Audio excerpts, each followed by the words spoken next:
Working. Hello? Oh, perfect. So good afternoon, everybody. My name is Giovanni Romani. I'm the head for Middle East and North Africa in Political Affairs and Security Policy Division. I'm delighted to be here with you today for this event on women mediators and peacebuilders in the MENA region, leveraging leadership.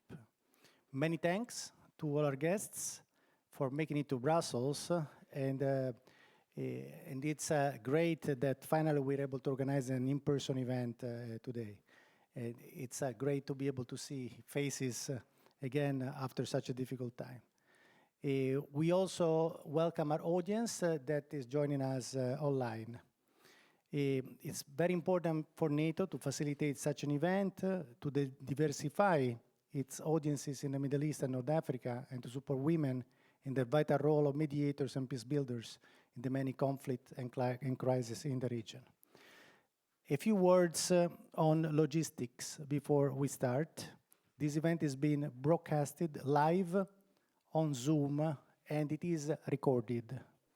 Simultaneous interpretation in Arabic and in English is also being provided for your convenience. For those of you who follow the event on Zoom, you can click on interpretation at the bottom of your Zoom screen. For those of you here, physically in the room, you'll find an earpiece on or next to your seat. Select the channel to select the language. And let me thank the interpreters here that are actually behind this wall. So 0 for English, 1 for Arabic, and you can see the code. You could see the code, but the code is 351978 for slide up. To facilitate the Q&A session for people online as well and people that are here, we're using a software called Slido. Again, I give you the code, it's 351978, and you will see the connection details. Maybe Francois can make it appear, please, so that they can see the Slido code, because it's no longer on screen. Yes. Please follow the instruction and enter the meeting code, again, 351978. So using this software, you can ask questions that you would like to the speakers, and my staff will convey the questions to the speaker during the Q&A session. So we have a packed agenda and great speakers today. And without further ado, thank you for paying attention to the information I provided, but let me allow me to introduce Ambassador Bettina Kadenbach. She has been from the start the person who had the idea of this event and promoted actually the event itself. So Ambassador Kadenbach is the NATO Assistant Secretary General for Political Affairs and Security Policy. And I give her the floor for her opening remarks. Over to you, Bettina, please. Thank you very much, Giovanni. So good afternoon to everybody who is in the room with me, and good afternoon to everybody who has connected virtually. I am actually delighted to be here, and I'm delighted to listen to the discussions on how to best leverage the leadership of women mediators and peacebuilders in the Middle East and North Africa.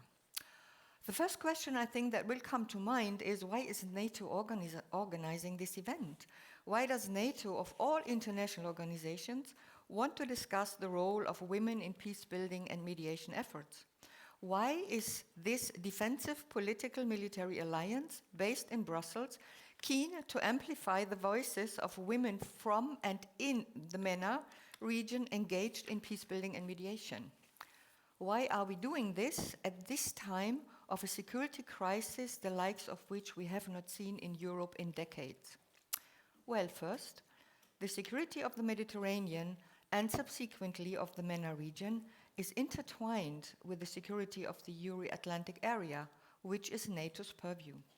Second, the lack of women's participation in almost all official peace dialogues, we just spoke about it, and mediation efforts highlights the urgent need to address women's contribution to peacebuilding and political dialogue as part of a bigger effort to reach sustainable peace, not just in the MENA region, but everywhere.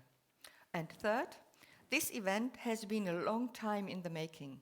We did not want to postpone it because the lessons, experiences, and ideas you are hopefully going to share with us will hopefully resonate beyond the MENA region. So, on NATO and our partners in the MENA region. We engage with our partners mainly through two frameworks, namely the Mediterranean Dialogue Framework, that includes Israel and Arab countries ranging from Mauritania to Jordan, and the Mediterranean Dialogue. It exists since 28 years, and for most of that time, before the Abraham Accords, it was the only framework in which the countries of the Arab world and Israel met regularly, which was at NATO's table. We also have the Istanbul Cooperation Initiative, that is 18 years old by now. It is a framework between NATO and Kuwait, Qatar, Bahrain, and the United Arab Emirates. Dialogue is consultations and exchange on security issues of mutual interest and concern. But there is also a practical side to our cooperation, which means we have developed cooperative activities. And these include the Women, Peace and Security Agenda.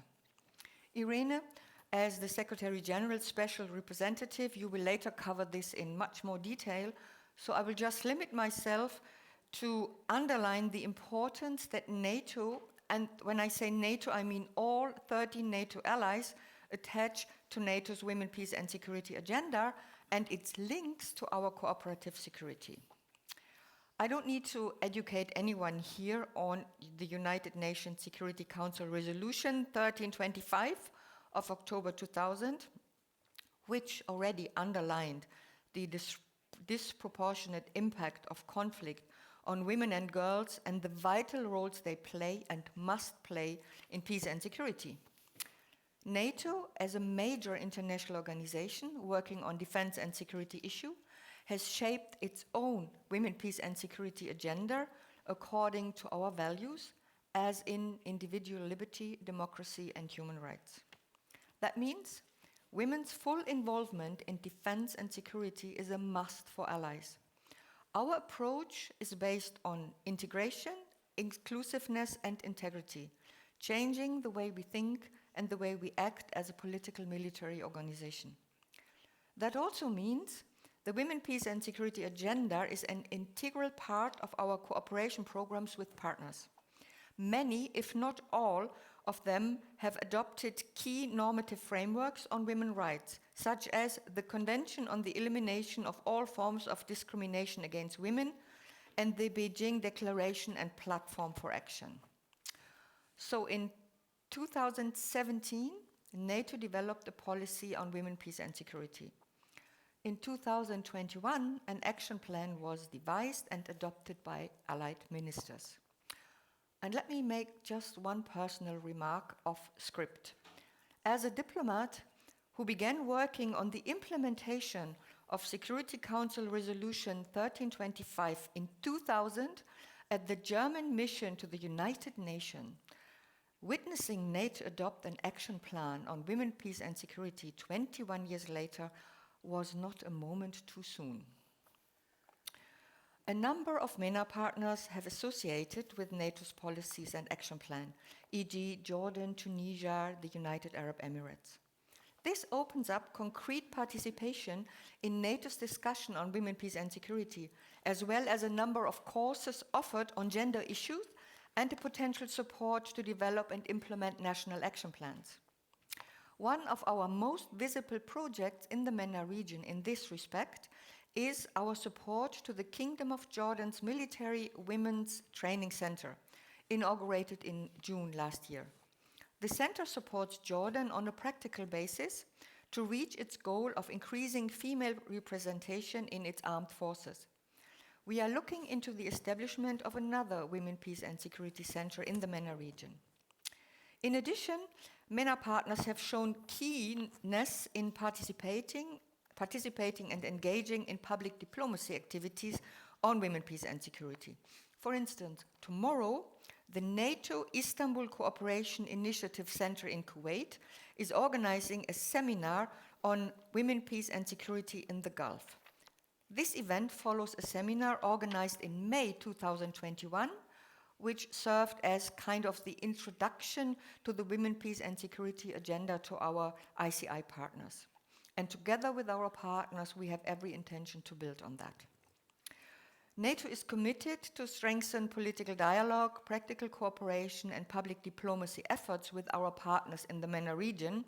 We aim to build stronger security and defense institutions and capacities to promote interoperability to support counterterrorism efforts. We are continuously improving the quality of our existing cooperation through training, education opportunities for partners, an increase in the quality of our mobile training teams, through better support, through our defense capacity building initiative, for instance, in Tunisia and Jordan. We are also seeking to expand our political dialogue, and we have reached out to security policy experts, academics, universities in the MENA region to help enhance understanding our mandate and our approach to partnerships. In all of these activities, NATO headquarters is supported and accompanied by other structures in the NATO system, such as the Hub for the South at Joint Force Command Naples. The hub helps us monitor and respond more effectively to regional challenges. It enhances cooperation with many different organizations, including NGOs and academic institutions. It helps us improve our awareness and understanding of the challenges in the MENA region, and it works with our partners to counter such challenges. Women, peace and security is a priority for NATO, both at the hub and at NATO headquarters when it comes to MENA. I am very pleased that General Davide Re, Director of the Hub for the South, is here with us today. Welcome, General. You remember we briefly touched upon the possibility of such an event as the one we are having here today when I visited the hub for the first time last year. So thank you for your support in organizing this event. Without you and with your dedication to it, it would not have been possible. Before I give the floor to our guest of honor, and I hope I'm pronouncing your name right, I just wrote it down, Mrs. Tawakkol Karman. Thank you. Let me thank all of you for attending this event today. Many of today's speakers worked and continue to work under immense pressure and in challenging environments, in mediation and peace-building efforts, to the benefit of the greater population. I am absolutely delighted that you agreed to join us here today. I have absolutely no doubt that your insights and experience will help to amplify your contributions and your voices. But I also hope that events such as this one will further strengthen NATO's collaboration with our MENA partners. And now, let me introduce very briefly our keynote speaker. So, Madame Karman was awarded the Nobel Peace Prize in 2011. I mean, the Nobel Peace Prize, not just any prize. This is, I mean, this is big. This is very, very big. So, and it was in recognition for her non-violent struggle for democracy and her advocacy for women's rights in Yemen, which is not the place you think first about when you think about women's rights. So it was an enormous, incredible achievement which cannot be overestimated. She's known as the mother of the revolution, the Iron Woman, the lady of the Arab Spring. She's a human rights activist, a journalist, the founder of Tawakkol Karman International Foundation, and she has recently been appointed as a member of the Facebook Oversight Board. I hope that you will tell us a little bit about what it is that you are doing there. She's a leader in peace building, she's a leader in mediation, and we are very, very honored to have her with us today. Thank you to all of you, and Ms. Karman, the floor is yours. Thank you so much. Thank you. Assalamu alaikum. Peace be upon all of you, and thank you, and thanks for NATO for inviting me to this important event. It's very important to discuss about the role of women, especially in MENA, in peacebuilding. We meet today to talk about women leaders and peace builders in the Middle East. While the world is witnessing a horrible daily war led by tyrannical regimes and counter-revolution against the aspiration of people for freedom, justice, democracy, dignity, and equality. And I'm sorry, I think it's your microphone that is... I have a problem with my microphone, so maybe I will use another mic. Yeah, could you turn off this one? Yes. Yeah, and I will use this. Yeah, that would be better. Yeah. أحسن صح؟ Okay. Yeah, much better. So as I said that we met today to talk about women leaders and peace builders in the Middle East while the world is witnessing a horrible daily war led by tyrannical regimes and counter-revolutionary against the aspiration of peoples for freedom, dignity, democracy, and equality. And with the re-emergence of Taliban movement in Afghanistan and the Houthi militia in Yemen, those two movements have come back from the Middle Ages to take a place in the world of digital and the internet, the world of the 21st century. We are here today to renew our commitment to keep working on enhancing the role of women in making democracy and peace and building peace in a world that is still in a state of horror and shock due to the Russian invasion of Ukraine and its dire consequences like war crimes, bombing of cities, and displacement. Once autocratic regimes, war criminals, and extremist groups found themselves recognized and immune from accountability for their crimes, they, without hesitation, declared their wars on countries, people, and societies as punishment for their demands for change, freedom, and democracy, and for daring to stand against them. And that is exactly what happened with Arab Spring countries when they're facing the war waged by the dictatorial regimes and counter-revolutions that backed them. And this is also exactly what happened today with Putin. Putin is a fascist dictator. When he invaded and destroyed Syria, the West unfortunately kept watching silently him, as if they were blessing his crimes and massacres against Syria. By doing so, the West actually gave him indirect green light to invade Ukraine, and so far beyond if it will happen. And let me here express my full and our full solidarity with the Ukrainian people's struggle against the dictator Putin and his Nazi army. It's true that West, and sorry for that to say it, in NATO, I have to say the reality. It's true that West has plotted against the Arab Spring and aspiration of people for freedom, dignity by making alliance with the dictators, but it's also true that only slavery lovers and puppets of tyrant applaud Putin invasion to Ukraine and his war. Dear sisters and brothers, here I want to draw your attention to the fact that action for global peace building takes two forms. In the form of efforts to reject wars in principle, work to stop the ongoing ones and prevent imminent wars.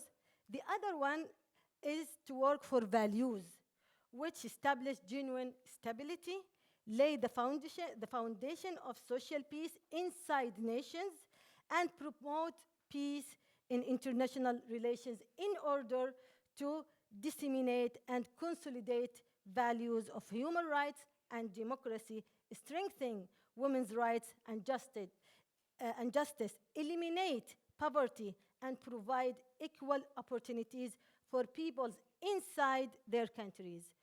Not to mention the building of international cooperation to contain conflict and wars and fight against terrorism, dictatorship, and poverty. And this is exactly what women in the Middle East are doing. These efforts are the real ongoing struggle that women are carrying out in the Middle East in order to build a real, sustainable peace based on justice and democracy. Women from the Middle East have always believed that the struggle for women's participation and the strengthening their leadership role in making peace and democratic change can be properly achieved only when it is a part of the society's struggle to liberate our societies from tyranny and injustice. Many women in the Middle East have managed to be leaders and decided to place themselves at the center of their community issues. They have managed to have a leading role, and they became part of political, social, economical, and cultural movements that have a comprehensive vision of how to achieve change and freedom, which lead to peace and advance society as a whole, including the status and women's rights. We believe that when tyranny, along with discriminatory laws and regulation and inequality govern society, there affects women and men, they affect every citizen in the society without exception. But unfortunately, women leaders in the Middle East are fighting in multiple battles today. Their battle against tyranny, wars, and terrorism. And at the same time, they are facing the betrayal from the international community that allied with the tyrannies. Today, the international community, especially Western governments, does not hesitate to recognize extremist militias, such as Houthi militia or Taliban movement, that see in women a shame, seek to dominate others and criminalize art, and to deny freedoms and crack down on rights. On the other hand, they conspired against Arab Spring through their alliance with tyrannical regimes and counter-revolutions led by Saudi, Emirates, and Iran. But with all this darkness, our struggle will not stop. Our struggle for change and for democracy and for peace will never stop. The war was and still is the project of tyranny and counter-revolution forces whose interest is to keep the status of women backward, even worse, and to prevent any transformation that will ensure women and men the greater presence in the struggle of their rights for full citizenship. Our struggle to bring peace, advance the leadership role of women, expand their participation in the public sphere, and achieve gender equality will not stop. And again, it starts with liberate our countries from injustice, tyranny, and totalitarian regimes. Finally, this is the second time that I give a speech here in NATO. And again, I encourage NATO and its nation to take their responsibility to defend on the rights of people for democracy, for peace, for equality, and in accordance to the human rights violations, not in accordance to the greedy interests of the superpowers of NATO. Thank you for your patience to listen to me, and thank you for inviting me. Thank you so much. Okay.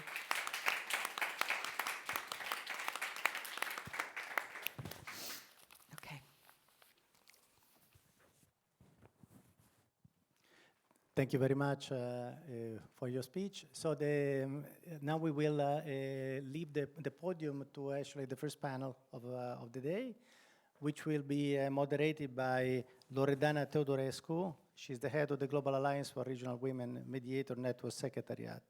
So this panel will be followed by a Q&A session. So Loredana, please, if you can take the floor and introduce the panel. I think she's putting the microphone.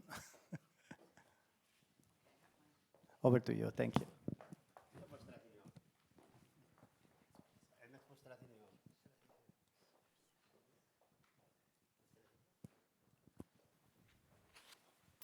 So good afternoon. I'm Loredana Teodorescu. I'm the head of the Mediterranean Women Mediators Network and also the head of the Secretariat of the Global Alliance of Regional Women Mediators Network and the president of Women in International Security Italy. So I will have the pleasure to moderate now this first panel discussion, which is really focused on protection and security of peace builders and human rights defenders. So let me thank, first of all, the organizers, NATO, for choosing such a significant topic, and also for gathering so many women, exceptional women, all together here to discuss this topic and share their perspectives and their powerful stories. So before starting, let me say maybe a few words to introduce and set the framework of our discussion. I think that we all agree that it is really crucial that women everywhere participate fully and meaningfully to the peace processes and contribute to the stability and the peace of our societies. I think that we all agree with that, and we can also agree on the fact that this is really beneficial for the whole society. So we are not talking here about gender issues or an issue of justice and human rights. It's really beneficial for the whole society. Then, if we have in mind the MENA region, of course, this is crucial because we are still witnessing in the MENA region so many challenges, so many crises. So, of course, MENA region plays a crucial role for the global stability and security. Having said that, of course, the participation of women is very much related and connected to protection. So we know that the 1325 Women, Peace and Security Agenda is a lively one, is continuously in evolution. So we are not talking here about protecting women from conflict-related violences. We are specifically talking about threats and violences who women peace builders and human defenders are experiencing because of their work, because of their engagement in peace processes, because they are women. And we unfortunately know that threats and intimidations are on the rise internationally. So there is an increased level of different kinds of risks, so personal, professional, financial, psychological, and online risks. Of course, this is even more. This happened even more during the COVID pandemic, and because of this backlash against women and girls, which we are witnessing all over the world, and we can have many examples in mind. What we need to keep in mind is that women are facing additional and different risks and obstacles because they are women. So there are risks which are really gendered. So we need to keep this in mind also if we want to strengthen our protection mechanism.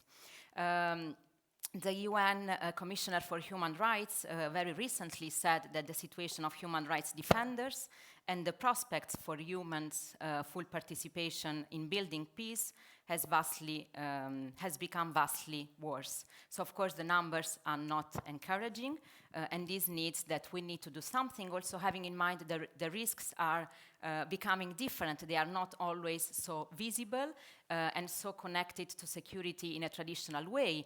For instance, social media and the new technologies are of course giving new tools to women. They are more visible, they can speak up more easily, but they are also targeted by cyber violence. So there are new forms of risk.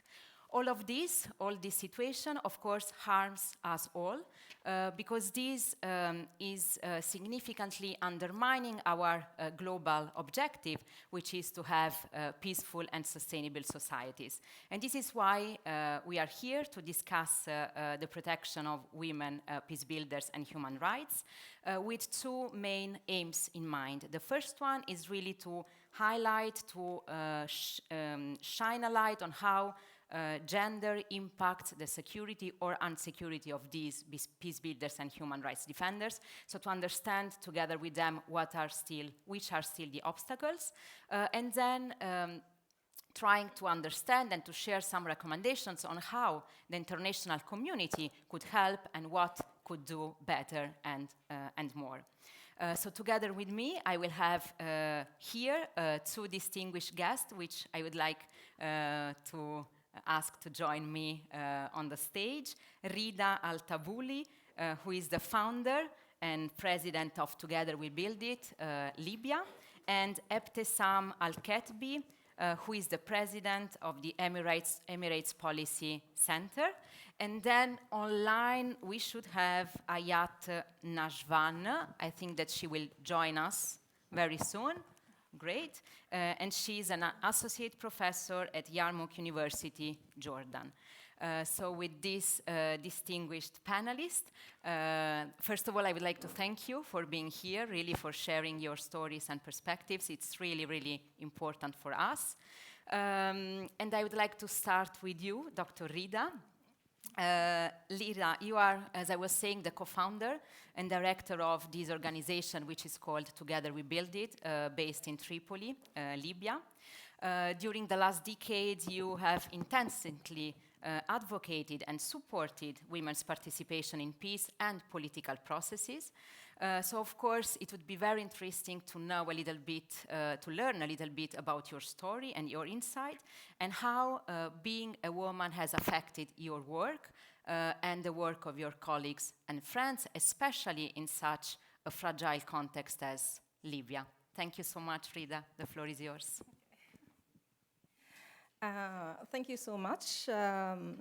I would like to thank the organizer of this event. I'm really happy to be here in Brussels. I'm delighted actually to see many women who it was a while, like 2 years ago or something, that we haven't met. Yeah. And they were always like, you know, a source of positivity, courage, and inspiration. And when I used to meet them, and my country was, you know, many times in a very difficult situation. And I have been invited here to Brussels. So in their presence, and maybe the image of the Belgian chocolate, which will synergize their response. Also, I'm really delighted to see people who I used to see virtually, and meet virtually, but now I'm seeing them in person. Yeah, so, yeah. Actually, it's hard to speak after great speakers. When many of you, like, mentioned and talked about many ideas and issues that in my notes and in my mind. So, yeah. When I've been asked or saw the title, Protection of Women, I was thinking, oh my God, what I'm going to say? Especially that during 10 years, I have been asked about these questions many times. But at the end of the day, I found that, no, after 10 years of war, I think that every day we were learning, and every day we were changing even our thoughts and how we should deal with things. Because of, you know, we learned a lot, you know. We learned even to differentiate between the voices of the heavy weapons. We learned to differentiate between the jet fighters and drones, and even we managed to learn, unfortunately, this is not something good to learn, but we managed to learn if the drone is just an emission screening, you know, for, for upcoming airstrike, or it's going to release a missile. And always we pray that we will be, you know, lucky enough to have only our house shaking, you know. So, but here I want to mention two things that we really learned, and it will be the base of what I'm going to say, which is actually the dynamics of the conflict change very rapidly. And if we want to find solution or propose solutions, we need to take in consideration the context. This is something that we should really consider. Actually, talking about women peace builders and protecting women peace builders and human rights defenders is a bigger question. So it's a challenge like to talk about it in just a few minutes, and especially when thinking that the clock is ticking, but I'll try to do my best. I'm going to speak about or talk about the Libyan case as an example, but it's really is not a unique example because many other countries who are really living, the country of war zones, who are having contexts similar with a bit of different issues, but in general it's similar. I heard you talking about the protection of women peace builders. So I think that in the Libyan case, especially that Libya is a fragile country right now. And I want to be, using the expression fragile just to refrain from saying a semi-collapsed state or country. But anyways, the first thing that I think we need to acknowledge the existence of these women. This is very important because they are there in the society. And the issue is that in 2017, we had a study where we interviewed women from different levels in Libya. And to our surprise that we found women who we never met before, who are not labeled as women peace builders or human rights defenders, but we found them working on peace and security. And they were doing a great work, And the issue is that they were very simple women who don't master the language of women, peace and security, or UN language, or international language, whatever. But whenever the war reached their doorsteps, they stood up and became a very strong, peace builder. And so, when anyone asks how to protect these women, I would say that let's talk to them. Let's ask them. And because, as I said, there are women who we know in the field. They are very well known as peace builder and human rights defenders, but there are women which we came across that they never been in the picture. So, but also it's not about only asking them and speaking to them, because we should give them the opportunity, to have a say. And here I come to participation in peace process. This is very important. During 10 years, we had peace processes in Libya, two main ones. And I believe that it was very necessary to make these women feedback into these processes. And because I said the conflict itself, the dynamic is changing very rapidly. So it is very necessary to keep on with this change and every time try to bring them, these women, to feedback. And recently we started thinking that this should be a political file, protecting peace builders. It's not only we link it to women's rights and human rights. No, it should be a political file. And for this reason, I'm saying that it should be on the agenda of any peace process. And the only party that can bring this and put it on the agenda of peace process are women. Because men, at least our men in Libya, they are just fighting for power and interest, So this is something. And here, I want to say also, why I'm saying this? Because also we learned during 10 years that the result and outcomes of these processes, usually endorsed by Security Council, and even our politicians, they are using it. It became like a custom. Whenever someone talking about legitimacy or anything, they would refer to this agreement has been, adopted by Security Council and all these kind of things, And recently, together we build it, our organization, supported by the international organization, we are, hopefully very soon, will launch a feminist guidelines, which is really directed to or targeting the external mediators and facilitators, because we want to make them aware of what our experience and really try to encourage them to safeguard women participation. And again, when I'm saying women participation, it became not only a leverage to be whatever, like a minister or so, but I'm talking about women who are in very need, to be there on the table. The other important point, which is, the fundamental challenge we are facing, which is the international system, which is designed actually on the respect of sovereignty and jurisdiction, etc., all these kind of things.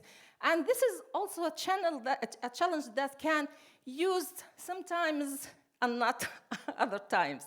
And here, of course, so for example, when a woman targeted, Peacebuilders in Libya, for example, when targeted, we ask for, a political support or something, international community would say, wow, this is something which is, we can't directly be involved because this is something that's very sensitive, and women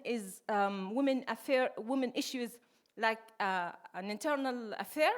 And the other point is that usually it's really ironic, to find international community. And when I'm saying international community, like UN, including Security Council, member states, especially the influential ones, states of NATO, since I'm here in NATO, So all of these sometimes, deal with Libya like if it is a stable country. And it is, in fact, no. We have divided weak institutions, and we have also the lack of rule of law. So when a Peacebuilder targeted and international community say, we demand that perpetrators are held accountable. We demand that perpetrators are brought to justice. And we demand also calling for investigation. Who they are talking about? Who will do this in Libya when you don't have one who dare to do it? And if I want to be fair enough and say, maybe the authority willing, but they can't do it in a situation where we are. So here again, we want the international community to be there. But also, it's not only about releasing a resolution by Security Council. And unfortunately, at least in 2017 and 2018, there is two resolutions that adopted, and it's the mandate for UNSMIL. And in both, the language is very broad, very, very broad. And they are talking even when they are requesting the government and UNSMIL to implement, for example, or deal with women based on women, peace, and security agenda. I don't think that the people and the authority aware of women, peace, and security agenda itself. So here again, we are asking Security Council to be, and why I'm saying this, because again, Libya since 2011, everything moderated, especially the peace processes, formal peace processes, moderated by international community, especially UN. And I think that it comes the time that Security Council start, working on these issues out of the box, and having decision out of the box. And we have some examples. I'm going to give you some real examples. For example, why to consider, targeting women Peacebuilders and human rights defenders as only a form of violence against women? We are really, yes, of course, against any kind of violence against women. But I think time came for Security Council to consider it differently, to categorize it, reclassify it. Because I think that any attack on women Peacebuilders is attack on peace and security. And since the mandate of Security Council is keeping them and peace and security in the world, it means that instability in any country it's going to affect other countries. And we have seen, at least now in Corona, no one is isolated from being affected. We have seen also now the issue of Russia and Ukraine, so it's also impacting the whole world. And for this reason, I think, and it's not something that maybe one think, oh, how are you like thinking about this? No, we have, international humanitarian law where it distinguishes between like attacking a hospital and attacking, a military base. So why not to consider this when like working on, targeting Peacebuilders, for example? The other thing is that Security Council can deter, or at least in a way or another, maybe it will work. For like example, announcing sanction, the groups who are attacking these women, we had actually live example. It's on a different field, different file, but it worked. We have a very well-known person who is, involved in, human trafficking and illegal immigration, and then he stopped doing this. And in an interview, he was asked why you gave up or you stopped being involved, more. And he said, I don't want to be on a sanction list from Security Council, And he said, now I have money, I want to enjoy this money, I want to travel, so it might work, The last thing, I know you are generous. There are a lot to say, but let me, I think that, I said that women need to have a say when we're talking about how to protect them, But also, this is definitely, we can consider it a long-term, process, but there are processes that should be considered, which is a short-term. When a woman are exposed to, a security risk, so this woman needs someone who can save her life. And maybe from my personal experience, I would describe how women in this situation can think. When you find yourself one day, all of a sudden, in a very small room, maybe I can say a big box, okay? And no window, no door, and even you ask yourself why you are here, how happened that you are inside this room. And your hope will be only to find someone who can help you, just to dig the wall and, make just a small hole to be able to breathe. This is how these women are feeling, And here, I think that it is very important to find, ways to support these women who will find themselves, all of a sudden in a situation where they need really to be saved. And so I know that there are many processes or mechanisms, some people doing it around the world, but also it is complicated and it undergoes bureaucracy. And if we are talking about these women, they need a sudden action. And by the way, we are not going to meet these women every day. Definitely, there will be no woman like this every day, but it happens in Libya, And why I'm saying this also, because, for example, a couple of days ago, we have a woman who is a young woman and forced to leave.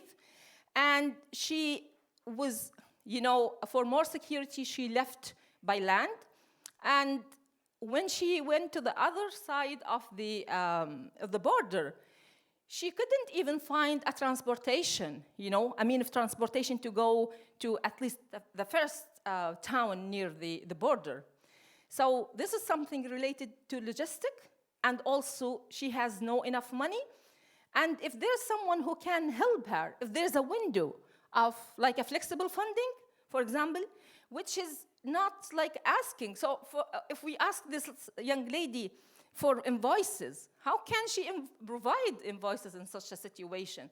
So this is something. The other thing is that not every women in Libya who are peace builder, for example, or human rights defender is willing to leave her country. And I remember that in a study with Amnesty International UK and GAPS, I was interviewing some women and I said, what do you want if you are going through, or if you will be going through attack or targeted by any group or something? She said that the only thing I would be happy to have a window that allow me to go out, to study for a while, to join, for example, a research center or a university for fellowship or something, and then I go back because I'm well established here.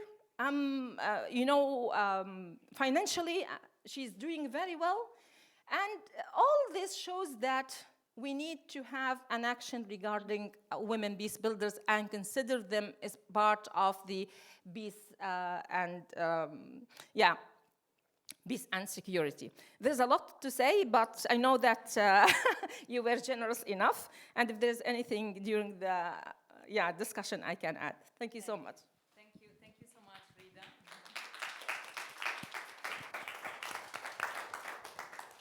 Thank you so much. Indeed, there is so much to discuss. We will have a short Q&A session, so maybe we can come up with some follow-up questions. You gave us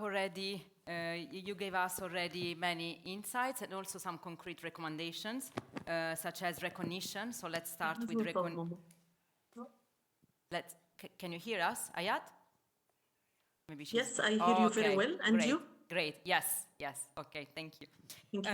So some recommendations such as recognition. Let's start with recognition and give to women the possibility to have a say. And then, of course, the role of the international community, which means giving also political support and concrete and sudden action to support those women.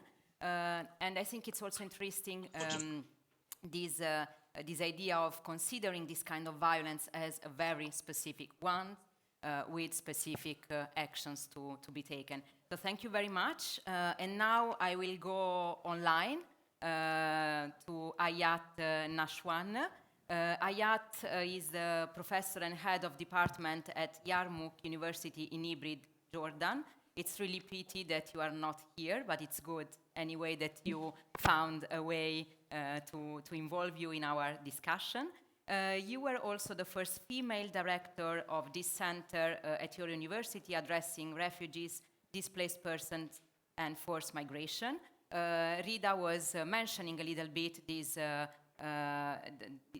problem and the fact that threats and intimidations may force peace builders and human rights defenders to relocate within their countries or even to leave their community and countries, continuing their engagement in diaspora. We know many women, for instance, now we also know many Afghan women who were forced to leave their country.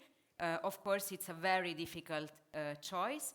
So it would be really interesting to know also your perspective on this, and also based on your experience, again, how gender is affecting security and insecurity of peace builders and what the international community can do. Thank you very much, Ayat. The floor is yours. Thank you so much, dear. It's always a pleasure to be with you, even online, because I was preferring to be with you face-to-face, but unfortunately I couldn't. So I'm happy to be with you online, also among my colleagues who are also there, and also the audience. Always nice to speak about women issues, either in the Middle East or everywhere, because it's a universal situation. I would like to mention some issues related to the resolution and the Jordan National Plan, because when we speak about the women, peace and security, we really need to speak a little bit about the Jordanian efforts and the Jordanian National Plan, action plan. Specifically, you mentioned refugees. Refugees are my favorite population to work with. So I would say that I will mention some issues related to this national plan that is taking now place in Jordan. And there are huge efforts in Jordan now to implement. So since the establishment, Jordan has aspired to become a driver of peace and security in the region. Since '94, 1940, the country has overcome several challenges related to ongoing instability in the Middle East, ranging from, as you know, wars, occupations, and political coups in the neighboring countries, to issues related to Arab Spring in 2011. However, Jordan has succeeded in transforming these challenges into opportunities, establishing a stable country capable of providing its citizens with education, employment, and participation for both men and women in relief and recovery efforts. This was possible despite political changes, scarce natural resources, and the significant recent influx of refugees to Jordan. Today, Jordan is positioned among the region's leading countries in terms of cultural diversity and political stability. Despite regional tensions and challenges, Jordan has not been involved in any armed conflicts. The country has, however, suffered impacts due to Jordan's central geographical location. It has historically received sudden influxes of nationals from neighboring countries fleeing conflict and seeking peace and security. The latest are the result of the Syrian crisis. Massive responsive efforts are needed to maintain stability and security, both for Jordanians and those arriving, I mean the host community and also refugees. In particular, for the civilian women and children who together represent the majority of those negatively affected by the conflict.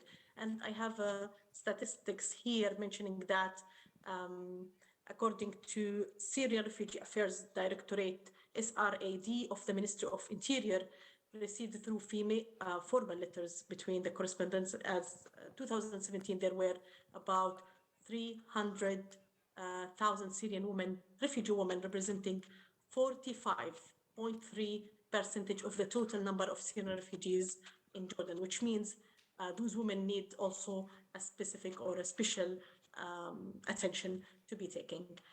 The changing global context of peace and security has witnessed the spread of cross-border radicalization, also conducive to violence and terrorism.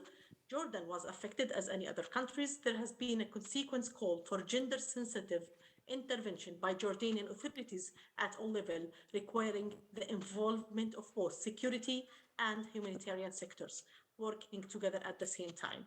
The 2018 to 2021 Jordanian National Action Plan, which is the focus of my speech, JONAP, for advancing the implementation of UN Security Council Resolution 1325 on women, peace and security, and its subsequent resolutions, was developed to respond to the country's latest security and military changes. It's in line with the Jordan's commitment to promote and respect human rights, justice, equality, and participations, all of which are embedded in various national frameworks, such as the National Strategy for Jordanian Women, 2013 to 2017, and the Comprehensive National Plan for Human Rights, 2016 to 2025.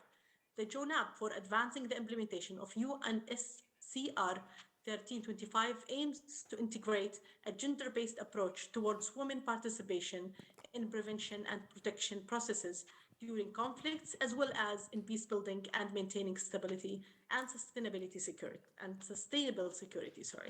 Parallel to these efforts, the JONAP specifically responding to the 2015 UN Security Council Resolution 2242, which highlights the importance of cooperation with civil society and the role of women as key partners in preventing and combating violence extremism. It also reassured the importance of engaging men and boys as partners in promoting women's participation in the prevention and resolution of armed conflicts. The process of drafting the JONAP on Resolution 1325 began as Jordan and other countries were endorsing the 2030 Agenda and the Sustainable Development Goals, SDGs. The agenda's overall objectives and Goal 5 in specific represent an opportunity to transform development and planning approaches and mechanisms of implementation to ensure quality of opportunity and the empowerment of women. Furthermore, they provide a means to ensure the inclusion and participation of all segments of society for the fair and efficient implementation of comprehensive and sustainable development. The fourth goal contributes to reaching all strategic plan. These goals are considered the primary axis of work related to the pillars of UN Security Council Resolution on Women, Peace and Security, participation, prevention, and protection and relief and recovery. I would like to mention that also one of these goals was Jordan is considered as one of the main provider of expertise for peace building and also peacekeeping processes in the UN. And also there is a specific goal on advancing the participation of women in military and security sectors and ensuring gender responsiveness through women as active agents in peace building and peacemaking. And one last point about refugees related to include also during this plan, Jordan plan, to include women who are refugees in this opportunities. And there was lots of efforts related to one important study in February and March of 2016 about women and violent radicalization in Jordan. And actually, I have the whole document to share if anyone is interested to take part of it. And also, really, there were lots of national and local consultations that came from different actors. And I forget to mention that all of these efforts are under a specific umbrella related to the Jordanian National Commission for Women, which is a very important source of information in Jordan regarding not only issues related to women, but also they are the big umbrella where this Jordanian National Action Plan, JUNAP, for implementation of UN Security Council resolution is taking place and implemented. That's all from my side, and I'm glad to answer any questions related to this topic. Thank you. Thank you. Thank you very much, Hayat, for highlighting how important it is to have national action plans, which are the tools to translate the women, peace and security at national level with concrete actions, activities and goals, how it is important to lead by example. And in this regard, I know that tomorrow Morocco is also launching its first national action plan, so I think that these are all good signs we are going in the right direction. And about refugees, of course, we know that during the different stages of migration, again, men and women are exposed to different types of risks. And I think that we should keep this in mind. So it's important to keep also this aspect in our conversation. So thank you again. And now I will turn to Dr. Ebtesam Al-Ketbi. She's the president and founder of Emirates Policy Center, which is a major think tank in the Arab world. She's also a professor of political science, and recently she became an advisor to the Global Commission for Post-Pandemic Policy. So Ebtesam, you are a think tanker. Your expertise lies in the Middle East. So I would like to ask you if you can tell us a little bit more about women, security and peace building in Middle East.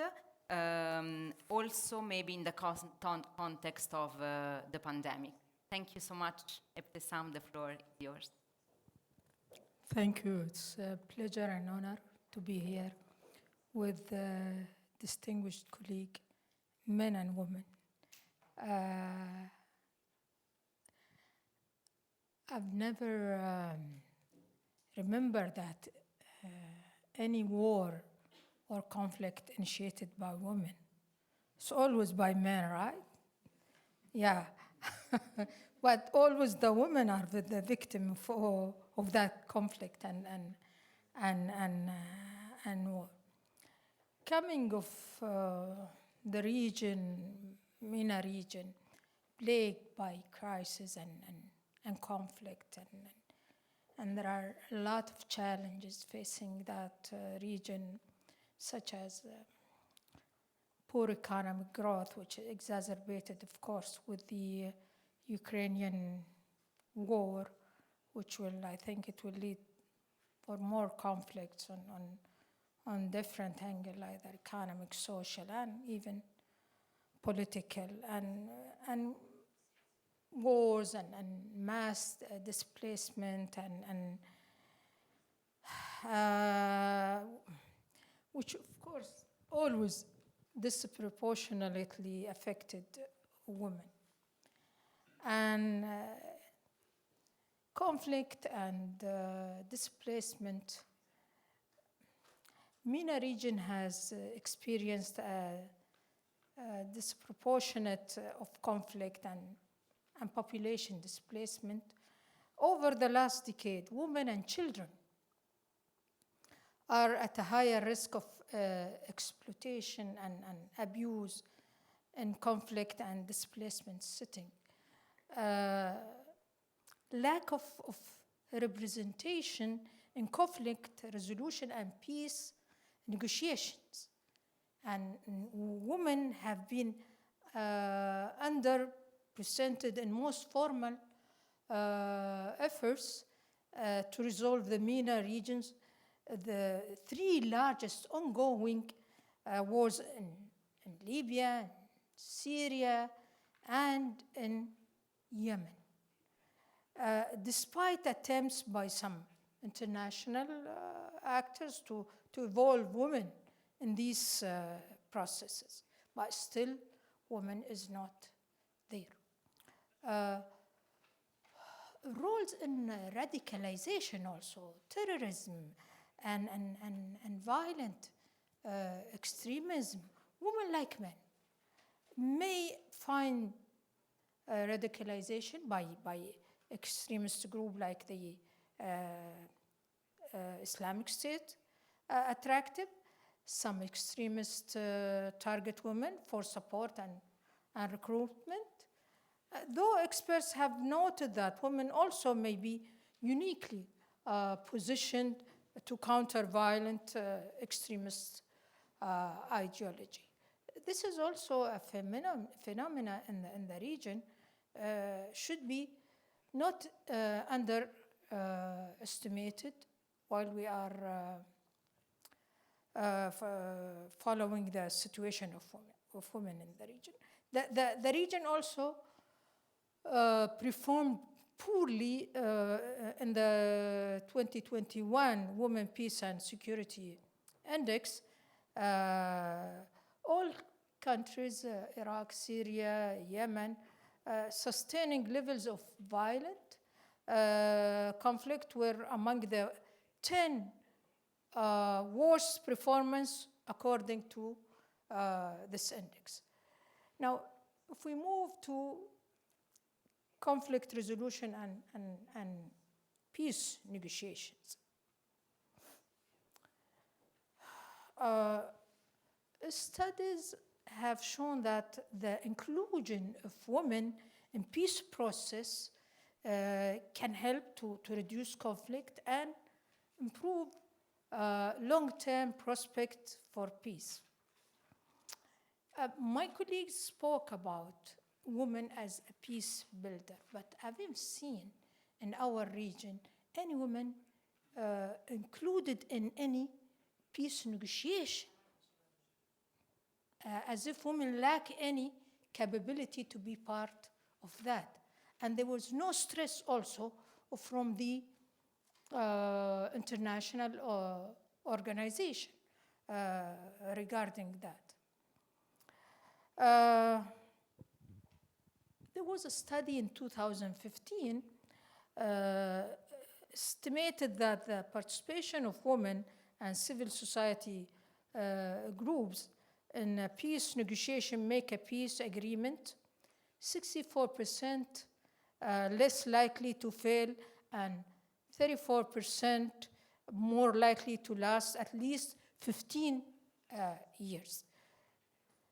In the MENA context, women have been underrepresented in most formal efforts to resolve the region's three largest ongoing wars in Libya, Syria, and Yemen, despite attempts by some international actors to involve women in this process.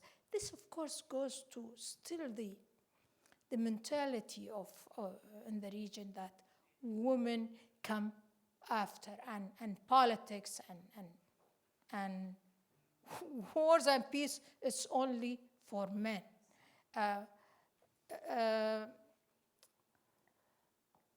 One like me who's dealing with politics as something I lecture and something I also do research, and I called my think tanks as a policy center, which bring recommendation for some of conflicts in the region. So women have nevertheless continued peace-building efforts through civil society. Our colleague here mentioned and grassroots organization. In May 2020, over 19 Arab women's civil society organization joined a UN Secretary General in calling for a global ceasefire to address the COVID-19 pandemic. Women peace-building organization also have mobilized to stop the spread of the virus and assist affected communities. I would say here, and it is, I will not take a long of time. I'm one who knows what times means, and this is maybe from part of policy recommendation, which is it is crucial to have women in peacemaking missions in order to broaden skill sets, ensure that women's needs and demands are taken into account, and promote women role models in countries torn by conflict and war. And here NATO also, there's a responsibility to have kind of training, workshops for women as a peace builder and also as a negotiator. Recruiting women ensure that women rights and needs are pushed for and helps with gaining trust in communities, particularly among women. Program and policy work must set mechanism to ensure women's participation in emergency, peace building, and protection interventions within the frame of long-term ambition. This will ensure women are also participating equally and meaningfully in the political arena and the efforts towards nation and the state building. Women lack the skills, so they need to be trained. They need to be trained and engaged. Part of training that, and this is UN, NATO, if you want to have an impact on that, rather than just this gathering, be talking about women and will leave and things as it is. This should be stressed on. You are engaged in many conflict in our region, so you have to stress with the policy makers that women should be a part of that peace building, not only in civil society, it should be also on the governmental level. We have a say, and maybe we'll translate it to you. We say, أقول قولي هذا وأستغفر الله لي ولكم. Thank you so much.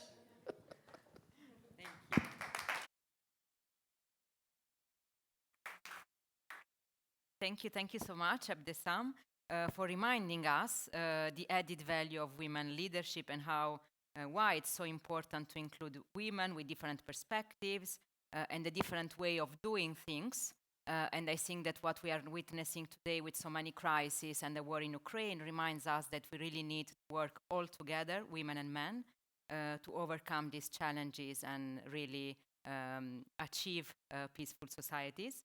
You were mentioning some concrete measures and programs, mechanisms for participation, for engagement, training programs. I think this is really important, and you were telling me earlier that you are going to launch a new program on this at your center. So thank you very much for this. I think it's really important. And now we have around 20 minutes for a Q&A session and comments and questions from you here, from the audience here, but also from our online viewers. Of course, you can ask questions or just make some comments on what we've said. Please try to be brief and to the point, and please introduce yourself and also tell us if you are addressing the question to a specific panelist. So thank you very much. Francois, I don't know if we already have some questions. Not online, okay. If not, I have plenty of them. Giovanni? Okay.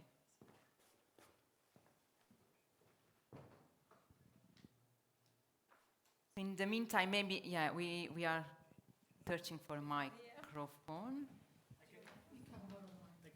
Yes.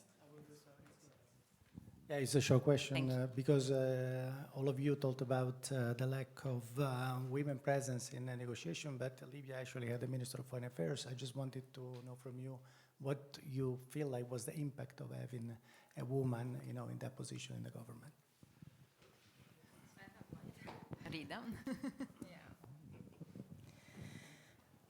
Yeah, of course it was great really to have for the first time in Libya a Minister of Foreign Affairs woman. But the issue is that participation of women is going in Libya like yo-yo,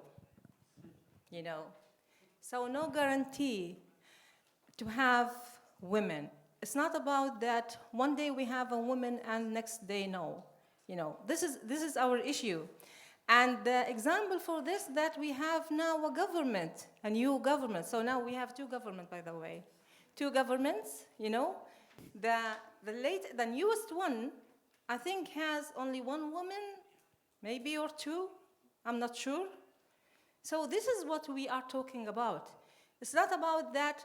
So sometimes they bring women to the table, or they have them in a ministry or something, or a government, just to show that we are including women. This is not the case, because Libyan women are in the equation.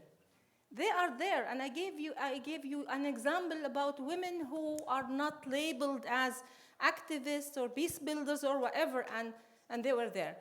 Would you believe that, when the negotiation in Geneva and the candidates were giving their programs, etc., and I remember that there are some problems related to the South. And I was discussing with some women from the South about some problems like electricity crisis and fuel crisis and all these kind of things. And they gave me tangent and very specific resolutions for everything. While I was seeing in TV, I think they are going to use the atomic, I don't know what, in development, something that you can't imagine. That's something that will really resolve a problem that should be resolved soon, So, yeah, we had 5 women in a government, and then after that, we have only 1 maybe, or maximum 2, and this is the issue. Also, in case of the, when I was talking about including women in peace process, I was talking about including women in the peace process because it's not about having them as civil society, no.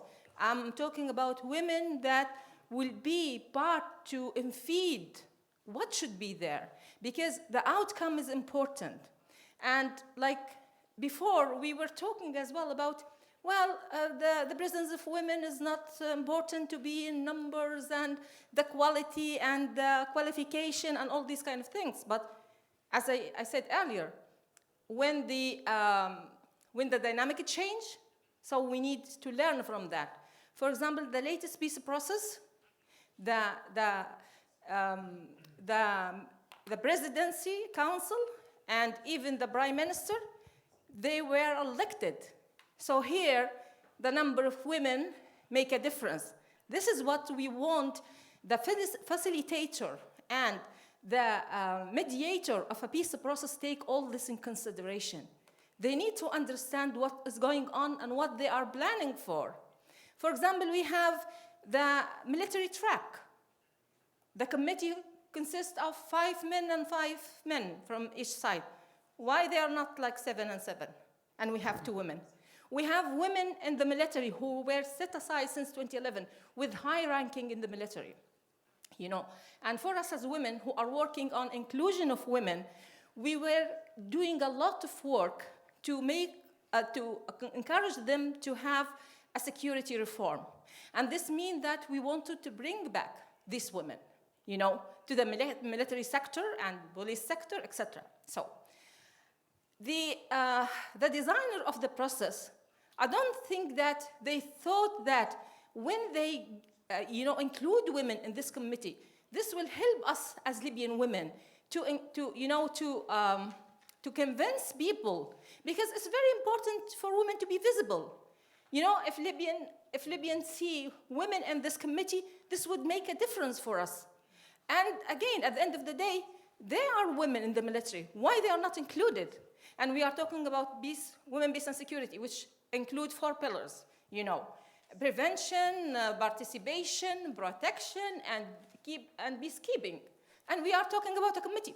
So this is our problem in Libya, that sometimes the designer of the process, does not take in consideration a lot of things that we think about that should be taken in consideration. This is actually the main thing. And as I said, women are there in the equation. Unfortunately, they are not seen by the politician, and they are not seen by the designer of the peace processes, you know, but they are seen by the security sector, you know, and armed groups. They saw many women who had been killed, you know, so they are there. Thank you. Thank you. Thank you so much. I think that indeed participation is about numbers and quality, and we need women participating at all levels, which is very much connected also to the discussion that we will have afterwards on participation in politics. One last thing, I want to say that I always hear, even from, to be honest, I came across several times, you know, high officials from European and Western countries who started to script what Libyan men are saying, to the extent that I remember once one of them was talking about the qualification of women. And they just responded saying, well, if Libyan women are not qualified enough and our men are qualified, so we wouldn't have been in this mess 14 years now, because men who are leading the scene. So the issue about qualification of women, I mean, they're all the same. If women need in Libya empowering and training, so even men as well. So I think this is one of the arguments that used quite a lot. Thank you. And I think that you are proving very well that we have so many experienced and talented women. So, okay, we have some questions in the audience. Suad? Thank you very much, Lordina. I'm very happy to be here and to listen to those empowering women and to really, really feel how much it is very, very nice to see face to face with all those nice women. As Rida said, they are giving us a lot of inspiration to the future. I'm going to speak about a different point of view from my point of view about the protection of women who are living in camps. And when we are witnessing the war between Ukraine and Russia, I saw how much it is difficult for women and children to leave behind the men to fight in Ukraine. Of course, it breaks your heart to see those women going to live, and they don't know when are they going to go back to their homes. But it brings to my mind the flight of refugees that started even during Palestine. Let's go 50 years ago, maybe or more, when the Palestinians were also refugees and they were dispersed in all the Arab countries.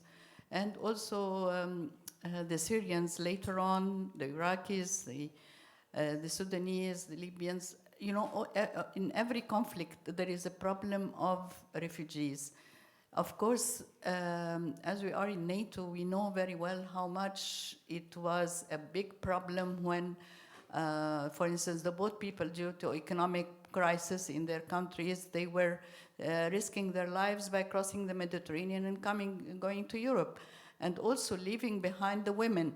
So some children were dying in the sea, some were suffering, but in general, the women, because they are the ones who are in the family, left behind with the children, they are the ones who suffer most, whether economically, whether the violence of terrorism, extremism, whatever, radicalization, you can feel it that the women are suffering, whether it is in Europe, whether it is in the Middle East, in MENA region, in North Africa. So we have to really talk about this as a problem that is facing the women, whether they are living in camps or where they are displaced in other countries. Even Ukrainian women, they are saying they are living very comfortably in Poland and even Italy. I heard they are also receiving many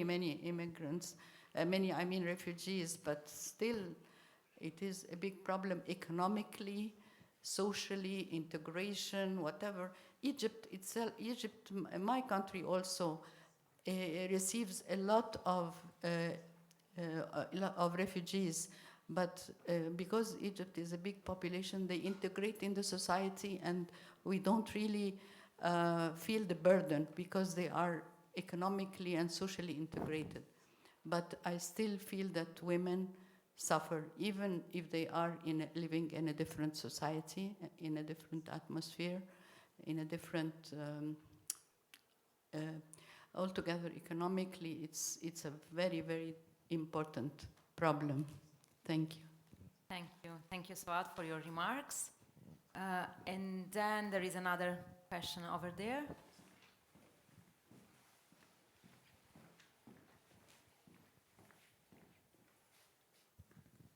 Thank you as well for all the comments you have given today. So my question is more guided to the general panel. One thing you had identified was the fact that too much of peace process is focused on the long term when it comes to engaging women in peace and security. Other than representation, which you've just talked about, what would you identify as priorities for short-term peace process and peace building for women involvement? Thank you. Thank you so much. So priorities for the short-term measures. So how can we address these as international community? You mentioned already some short-term measures. Maybe you can just elaborate. I meant by short-term measures is when a woman go through a high security risk and we need to help her. So I was talking about mechanisms that should be there that can provide core fundings, flexible for them, and even logistics. Because as I said, all of a sudden this woman can find herself in a situation where either her life can be saved or she can be killed, you know. And because there are many mechanisms, you know, around the world, at least some number of them, but unfortunately some of them is based on, you know, a complicated mechanism.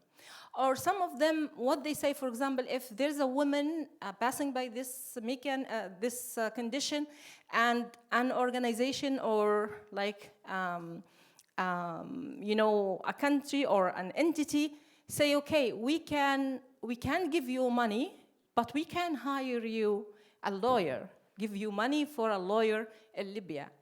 What is this lawyer going to do in a low, you know, lacking law state?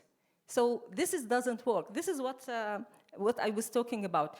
The long term, I'm saying the long term, it couldn't be a long term, but what I'm saying is that inclusion, you know, the file of peace builders, attacking peace builders or targeting these builders, as a political file in a peace process. This is what I was saying. Can be a kind of protection on a long term, because it should result, what we're aiming is like, because any peace process or negotiation, there should be a result. And from our experience in Libya, at least the main two formal peace processes ended up in outcome that had been endorsed by Security Council. And as I said earlier, our politicians, whoever they're in Libya, when they are talking about legitimacy, they would refer to Security Council resolution and endorsement and all this thing. So if we manage to have this file on the agenda of a peace process, and with the feed-in from women outside at different levels, like interlinking, for example, the women on the peace table or the main peace table with women from outside. It's not about like just having a dialogue or national dialogue or something. I mean that with a certain mechanism to infeed, in what is going on. Will be so helpful.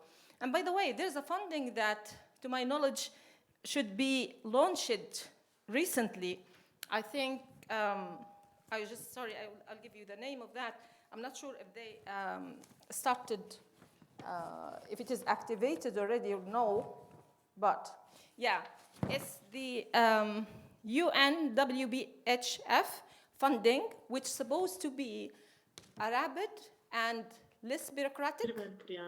So I think that this is kind of window, if it is activated and if they worked on it as they are saying.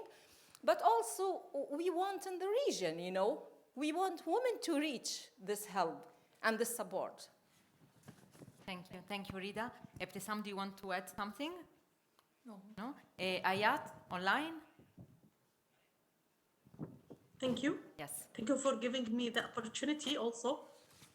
And I thank our colleague who asked this question, because I would like to mention, and thank you also to my colleagues who really tackled women issues. Now at Yarmouk University, we have a very pioneering network called She Leads. And She Leads is forming of almost 80 female academics from the same university. And in September, we will open the opportunity for other female academics to join from other governmental and private universities. And She Leads has two actually main goals. The first one is to attract internationally funded projects. So it would be great also to activate the female academics in this role. So this is why we created She Leads at Yarmouk University, and happy also to provide you. I actually put my email and my phone number, so I can provide you with the website and information. And luckily, the first support was from the Canadian Embassy in Amman, and we trained women on issues related to decision making, leadership, how to write proposals to attract funding, because you all know the importance of attracting internationally funded projects. This will empower women in the academia, and if women in the academia, there are lots of perceptions that they are fully empowered. They are not fully empowered, but if they are fully empowered, they can empower other women in other contexts and locations. Answering the question, I'm sorry to take longer, but I will speak about the priorities from the perspective or the JONAP, the Jordan National Action Plan. We have, I'm sorry, I hear the Arabic translation. So, okay, let me do this very quick. So the first one is participation pillar, which is increase women participation in peacekeeping and peacebuilding operations in both military and police sectors, because their participation, although it's good, but it's not within a level that we need for Jordanian women participation in these areas. And second, prevention of extremism and protection against gender-based violence pillar. As you know, many also Jordanian who participated in issues related to family members who join extremist groups. So this need to be decreased with a special emphasis on women's role in preventing family members from joining extremist group, growing in the numbers and presence due to the influx of terrorists fleeing conflict in the region. We are in a very sensitive location, as you know, in the MENA. And third, relief and recovery in response to refugee crisis pillar, and I'm very thankful to the lady who mentioned from Egypt mentioned the refugees. As you know, Jordan received 1 million Syrian refugees alone. This is away from other groups of refugees in the country. That means many efforts need to be declared. The first number that I declared or I mentioned was the official number from UNHCR, but we all know that the actual number for refugees in Jordan is much higher than the registered number of refugees. And finally, capacity building, awareness raising, and participation of civil society and youth pillar. This is really important because we cannot separate the role of youth from the role of women in this process. Thank you so much. Thank you so much, Hayat, and I'm really sorry that we are running out of time because, of course, we had so much to say about this topic. You were mentioning networks, so let me just say that I think that networks of women mediators and peace builders and human rights defenders are very powerful because they are tools of amplifying a message, of creating this kind of solidarity and empowering women, and also a tool to push forward the agenda. And just to try to sum up, so peace building work is risky, we know it, especially in the current framework and context. I think that the awareness on this is increasing. We also have a resolution of 2019 with the UN acknowledging and strongly encouraging the member states to create a safe and enabling environment for the civil society and for women. But of course, it's clear that we need to do more on that. And we need to do more because creating this safe environment is really a precondition for many women to carry out their work and their engagement. And of course, we cannot only just rely on the courage and determination of so many women who still are there, despite all these difficulties and despite the pressure, are still there trying to make the difference. So thank you very much, and thank you for being with us today, sharing your experience and perspective. And now I will leave the floor to the second panel discussion. Giovanni, will you introduce it? Okay, great. Thank you so much. Thank you very much. So thank you, Loredana, and thank you to the panelists for this fascinating discussion. So we now move to our second panel, which will look at the role of women in politics in the MENA region and what it means for the capacity of women mediators and peace builders, to act, yes. So with this, for this panel, actually, we had a moderator, which was supposed to be Charlotte Isaacson, but unfortunately she had a last-minute issue and cannot be here with us. So very generously, at the last minute, Karma Eknekji stepped into the job, and so we're grateful for this. And so I'll leave you the floor and the privilege to introduce the panelists. Over to you, please, Karma. Thank you.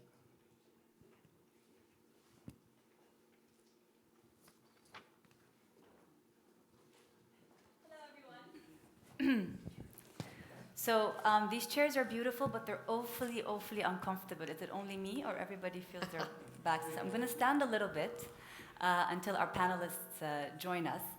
And I want to just also give a great big shout out to the technical team who's in the back. We don't see them, but they put this mic for me, and he told me, don't worry, I'll turn on your voice when you're on stage. And I said, again, a man telling me when I can turn on my voice. But thank you for the technical team that's in the back and coordinating all the Zoom. And so I just want to set the stage for this next panel. Since the beginning of this afternoon, I realized something unique, that this room is not an echo chamber, that truth is being spoken to power, that sometimes we are hearing things that we don't necessarily want to hear, and that the women who have so far been with us have really given us a transparent and honest view of where they see themselves in this global scheme of things. So with that in our backdrop, keeping this very frank and an open discussion, let me just say that today the world is an absolute mess. And we're all sitting here in Brussels, the headquarters of NATO, and I'm sure you haven't slept, all of you, in many days. Is this okay? I hear it. And so clearly, something is being done in a way that's not working anymore. Maybe it was working at some point, but it's not working anymore. And we need to revisit the way we do peace and security. We need to revisit the way we resolve conflicts. We need to rethink whether what we call conflict prevention is really conflict prevention. And to do all of these things, we need to first understand that the nature of conflict itself is changing. We have everything that's happening in the kinetic field, but we have everything also that's happening in the digital field, in the cyber world. We also have to see that the nature of politics and diplomacy is very much changing. At a time where politics was for politicians, or diplomacy was for ambassadors and special envoys, today all that is also changing. We have multi-layered diplomacy, we have the private sector playing very much a role in politics. So all these different things that are happening around us require us to be more creative and innovative in the way we solve these problems and these conflicts. And here, I want to say, this is where the role of women is crucial, because we could only use the old toolbox until a certain time where the system broke for many reasons, but one being that there has not been inclusion. And I don't have to repeat the studies, the literature that shows how inclusion gives us better results. So in that sense, I want us to think out of the box when we talk with our panelists today. We want to approach politics in the new definition of politics, in the broader sense of politics. And here, these women also are invited to the panel today, not because they are women, but because they are experts in their respective fields. And this is where we need to start understanding this nuance, okay? They are experts, diverse fields, different fields. They represent their fields with authority, and this is why they have to be included. They're not gender experts. They're counterterrorism experts. They are peacebuilding experts. They are preventing violent extremism. They are experts in transitional justice and dealing with the past. This is why they are here, not because they are women, but because they are experts in their field. So without further ado, I want to invite our first panelist, Zainab Benalla from Morocco. Zainab, as I like to call her, is an international expert and a consultant in prevention and countering of violent extremism, counterterrorism, and peacebuilding. She has extensive experience working on violent extremism in the Maghreb, the Sahel, and the Middle East. She's the founder of the Irene Associates, an independent consultancy institution in international development and peacebuilding. She's also a visiting professor at the intercession unit of Al Khawayan University, and she's rethinking counterterrorism in Africa. We're very happy that she is with us here today. Our second panelist is actually joining us online, Zahra Langi. She's with us. She's the co-founder and the chief executive officer of the Libyan Women's Platform for Peace, a socio-political movement focused on peace-building, inclusivity, and gender equality. She served as the member of the legal committee at the Libyan Political Dialogue Forum and has participated in the formal peace negotiations and political dialogue in Libya. She's a member of the Opinion Advisory Board on Women, Peace, and Security, founded by the African Union. Thank you for being with us. يا ريتك معنا هون. يا ريت. Our third panelist who's with us here today is Dr. Noha Abuldahab.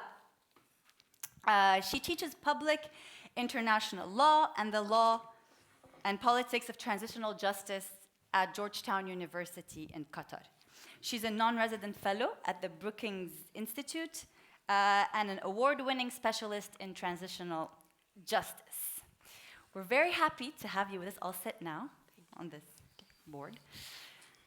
So, like we said, we're redefining politics, right? It's the traditional sense of politics where there's a lot of masculinity present. Things have been done in a certain way for a very long time. Clearly, that's not working anymore. And when we talk about peace building and politics, and politics at the end of the day is to make people live. If you're a politician, you want your people to be happy with you. If they're not happy with you, then you must be doing something wrong. So that peace and that security that the citizens want to live in a country are created by different factors that come into play. And we all come from countries where we have suffered conflict for many years, a region that has been volatile, plagued by conflict, and your expertise, transitional justice, comes up a lot in our region. If we don't deal with the past, if we don't understand how to move into a just society, then there's a big risk of conflict relapsing. So I'm going to start with you, Noha, and I want you to tell us a little bit how you view this whole women, peace, and security agenda from where you're sitting. Thank you very much, Karma, and thanks also to NATO for having me here. It's a real pleasure to join everyone. Good question, Karma. My remarks will focus on the need to consider some important shifts in the ways that global North or Western institutions such as NATO engage with the issue of women, peace, and security in the rest of the world, and of course, in particular, the Middle East and North Africa, as we're discussing today. In 2018, I had a brief conversation with a European woman who was part of a NATO parliamentary delegation that came to Doha, where I am based. And I had just delivered a short presentation on the status of human rights across the MENA region to this delegation. And so after this event, this woman came and spoke to me. And what she said to me that day, I think, embodies both the need for the women, peace, and security agenda, as well as its potential pitfalls if it doesn't transform some of its approaches.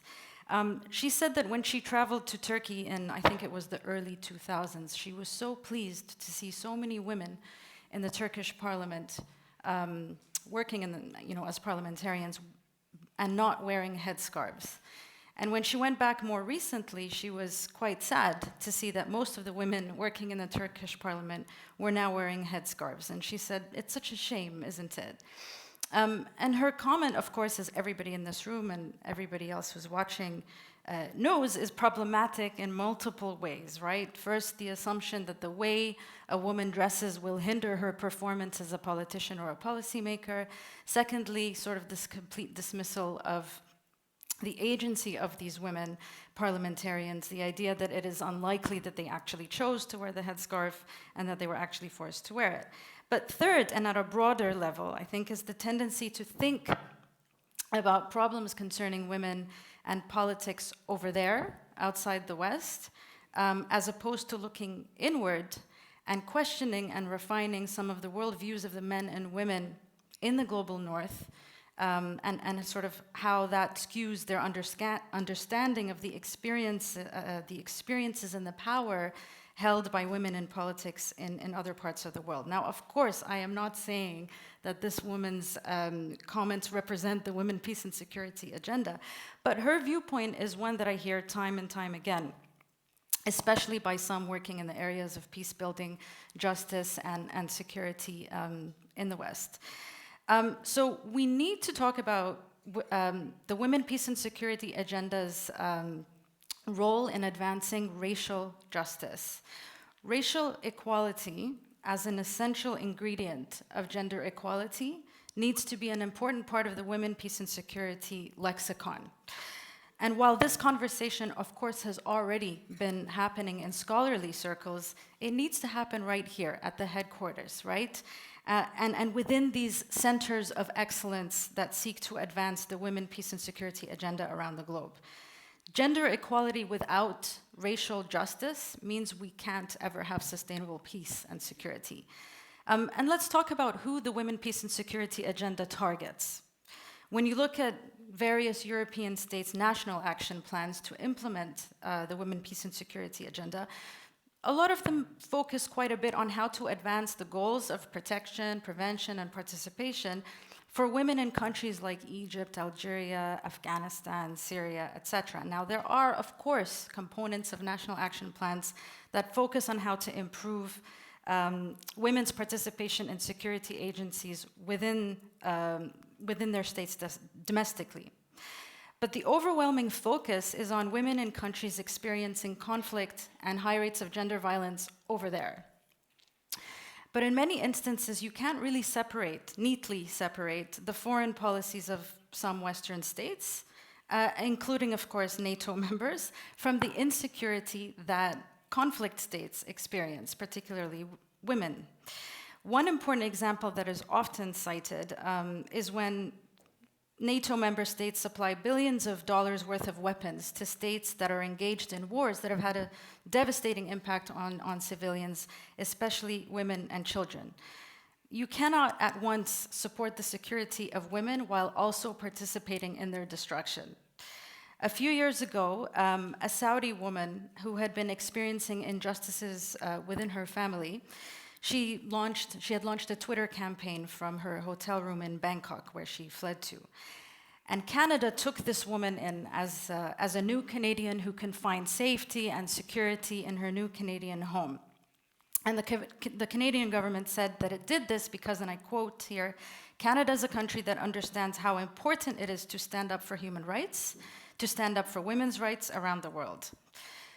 But literally at the same time, Canada was continuing to sell weapons, billions of dollars worth of weapons to Saudi Arabia, which, as we all know, has been engaged in a war in Yemen that has devastated the lives of women and children in particular. Now, of course, all warring parties in Yemen are responsible for this carnage, which the UN has described as the world's worst humanitarian crisis. But in a way, the point is that it makes perfect sense that Canada would easily offer protection to this woman because she was suffering from an individualized problem, right? Physical and psychological abuse by her family. It's not the kind of problem that requires Canada to question certain of its foreign policies. So once we pan out and look at the suffering of MENA women as a result of some of these foreign policies, militarized ones that involve the arms industry and conflict, of course, such impulses to protect women become a little bit more absent. And as a security organization, so how could NATO's women, peace, and security policy address this? Another current example, which has come up many times today, is the ongoing Russia-Ukraine conflict. We've all witnessed the many double standards that emerged in the international community's response to Ukrainian refugees, and Tawakkul, you raised this quite a bit in your speech. We saw how brown refugees were treated in comparison to their fellow white refugees. We've heard several journalists, express how outrageous it is that Ukrainian refugees are suffering this because, let's face it, they're not Syrians or Afghans. They have blonde hair and they have blue eyes. These are not isolated incidents of racism. They are also reflective of certain foreign security policies of certain states. So how could NATO's women, peace, and security policy address such racism head on? It's great that NATO is planning to tackle what it describes as new security challenges related to climate change, cyber defense, and pandemics. But it should also address how to approach such security challenges while ensuring not only gender equality, but racial equality as well. I was impressed by NATO's calls to pursue systemic innovation through reshaping and even redefining institutions. This was outlined in its bulletin from 2020. It states that insights about how women and girls experience security can serve as roadmaps for cooperative security. So how can NATO tackle cooperative security if the tendency is often to either look at gender violence within borders or gender violence induced by conflict over there? But it's important not to only focus on women's experiences of victimhood or insecurity. The Women, Peace and Security agenda should also foreground MENA heroines. By drawing on the history of MENA heroines, such as those who fought against colonialism in Algeria and Egypt, or those who are currently fighting the farcical state feminism in Tunisia, this would provide the Women, Peace and Security agenda with an existing framework from which to perhaps better understand the current struggles and the achievements of MENA women.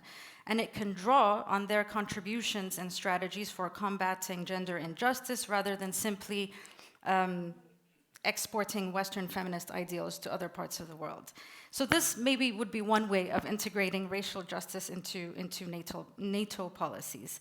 And in this sense, the Women, Peace and Security agenda is not a start, right? It would instead build upon the longer history of the heroic achievements and intellectual contributions of MENA women within their communities and societies. And I'd also, sort of related to this, like to raise the importance of and the politics of knowledge production when it comes to the Women, Peace and Security agenda and MENA women. And this is also closely linked to NATO's plans to diversify its staff to better integrate gender into its work. Not enough women from the areas that the Women, Peace and Security agenda targets produce knowledge on women, peace, and security. And this is mainly because MENA women tend to be objects of research as opposed to the producers of research themselves. So if NATO and others who espouse the Women, Peace, and Security agenda want to ensure that the different security experiences of women are understood and addressed, then this needs to change.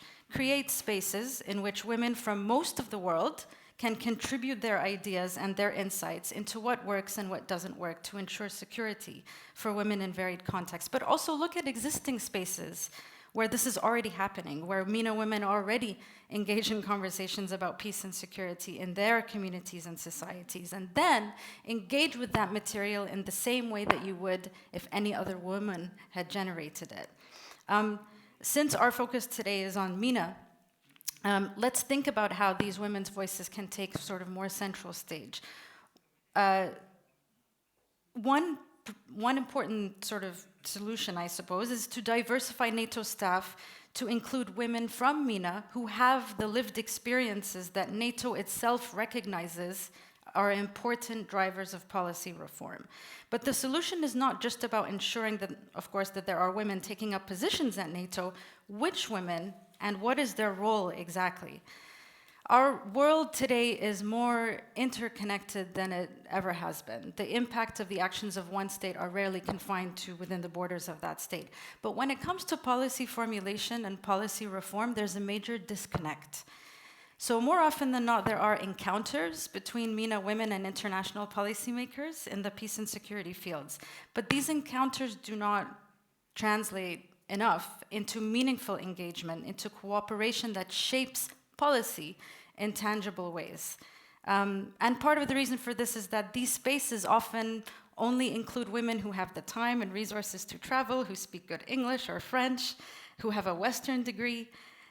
So finally, I think the geographical locations where experts, practitioners, and those impacted by the Women, Peace and Security agenda convene to have these conversations also, of course, plays an important role. So if today's meeting was convened in this exact meeting, if it were convened in Cairo or Amman or Tunis, the conversations would be very different, I think, as they would be closer to the communities that the Women, Peace and Security agenda targets. So to conclude, working towards more representative knowledge production, articulating racial equality as essential to gender equality, diversifying NATO staff to include diverse MENA women with lived experiences of insecurity and learning from the from the women, peace and security agendas that have already been in place in many parts of the world from before UN Security Council Resolution 1325 ever came into existence. These are all key to strengthening NATO's women, peace and security agenda for those women residing in the rest of which also happens to be most of the world. And I'll stop there. Thank you.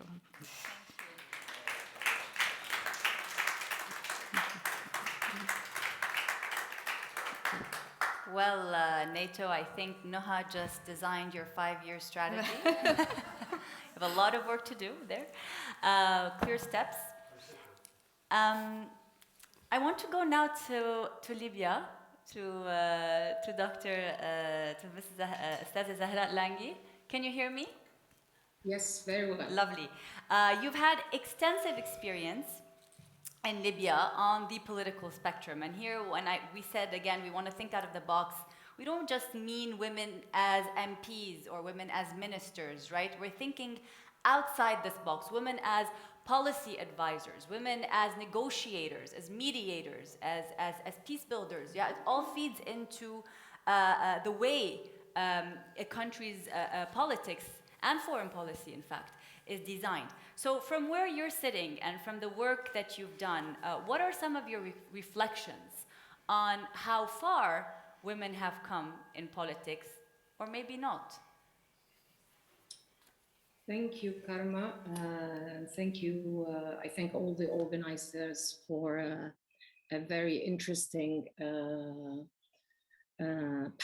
two panels, especially at very interesting times indeed. I just want to go back with all of you to the 19th of March, 3 days ago, of 2011, 11 years ago, when NATO launched a military intervention in Libya to implement the United Nations Security Council Resolution 1973 in response to the protests that were fired were militarized due to the barbaric and brutalized approach of Colonel Gaddafi. That happened under the principle of the responsibility to protect, which today is very much questioned and is seen as a change of regime rather than a responsibility to protect, because we all know for the last 11 years, many Libyans lost their lives, and particularly women politicians included, and women peace builders, and there was no responsibility shown from the NATO or the West, who intervened just like this day on the 19th of March, today is the 22nd, okay, to out of the feeling or the urge or based on the principle of the responsibility to protect. I'm mentioning that because 3 days ago, there was an attack on women peace builders, including myself, on social media, being stigmatized as those who support the WPS agenda in Libya. And the attack is vicious. The posts on were showing the names that those who supported. So let me give you a background on what happened to the WPS agenda on the hands of the internationally recognized government that came out of the political dialogue, which I myself participated in. And this is why there is now a backlash and a regression and a vicious attack on women peace builders who have worked throughout the 11 years in support of the agenda of women, peace, and security after the intervention of NATO back in 2011. So just before Di Carlo, the head of peace operations, UN peace Rosemary Di Carlo, the head of UN peace operations, visited Libya last October, when the whole world was celebrating the 21st anniversary of the WPS agenda. The Prime Minister, the internationally recognized Prime Minister, Mr. Beiba, made a decree where he decided that the Ministry of Women's Affairs would be investigated into, because the Ministry of Women's Affairs signed an MOU with UN Women in order to start developing Libya's national action plan for the implementation of Security Council Resolution 1325. Yes, the minister, Houria Tourman, was threatened for like 4 months, could not go to office, could not go to the capital, because she signed an MOU with UN Women to help in designing Libya's national action plan. And those of us who refused and condemned this decree by the Prime Minister are still at the moment being stigmatized after stigmatizing WPS agenda. Ironically and unfortunately, none of this has been said and mentioned by the head of Di Carlo in her briefings to the Security Council. So this is where we are. Even WPS at the moment is stigmatized. Those who work on WPS are stigmatized. Those who and the WPS is being criminalized. Not only that, just like 3 weeks ago, the High Court has accepted the petition against this MOU and has revoked it based on a fatwa from the higher religious authority, which is not recognized by the parliament, but which has been brought to life back by this UN internationally backed government, Mr. Beiba. So this is just to give you where we are this moment today. And up to this moment, there is no condemnation from none of the members of NATO states about this attack on WPS.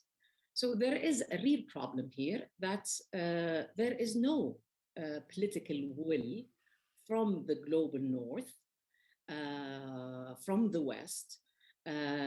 We just keep on being invited to these meetings to talk about women's empowerment, whatever that means, as long as there is still empowerment of spoilers, of kleptocrats, of warlords. This empowerment of women peace builders will remain irrelevant. Sorry to tell you this. So this is where we are today. And for those of you who have not been following Libya for the last 10 years after the NATO intervention that took place, and let me be clear, I was one of the people who supported this intervention because I believe so much in the responsibility to protect. But did we really protect civilians? And what happened after the 6 months? The complete withdrawal from Libya, leaving Libya completely in a state of anarchy, flooding of arms, and enabling spoilers and militias who have attacked women throughout the 10 years. So from early on in the transition, there was a systematic wave of targeting women leaders, women politicians, including the assassination and forcible disappearance of many. Since 2000, of course, we all know about what happened in 2011 and how there was the use of rape as a weapon of war. Up to this moment, we don't have a transitional justice process. We keep talking about international peace processes that do not integrate WPS. None of our latest roadmap does not mention clearly WPS. There is a mention. This is the roadmap that we, as in the track 1 of peace process, we only as a women's bloc mention WPS clearly. But in the final document of the roadmap that was endorsed by the Security Council, resolutions 2570 and 2571, there's no mention of the WPS. Actually, at the moment, this internationally recognized government, the Frankenstein beast, actually how I call it, is developing a new NAP on women, security and stabilization that is, they call Sharia compliant. So this is what's happening. Salwa sorry? Salwa Bugatti. I hear some voices. Yes, 1 minute. I think there's a problem with our sound system. I hope there's no problem with what I'm saying. Can I continue now?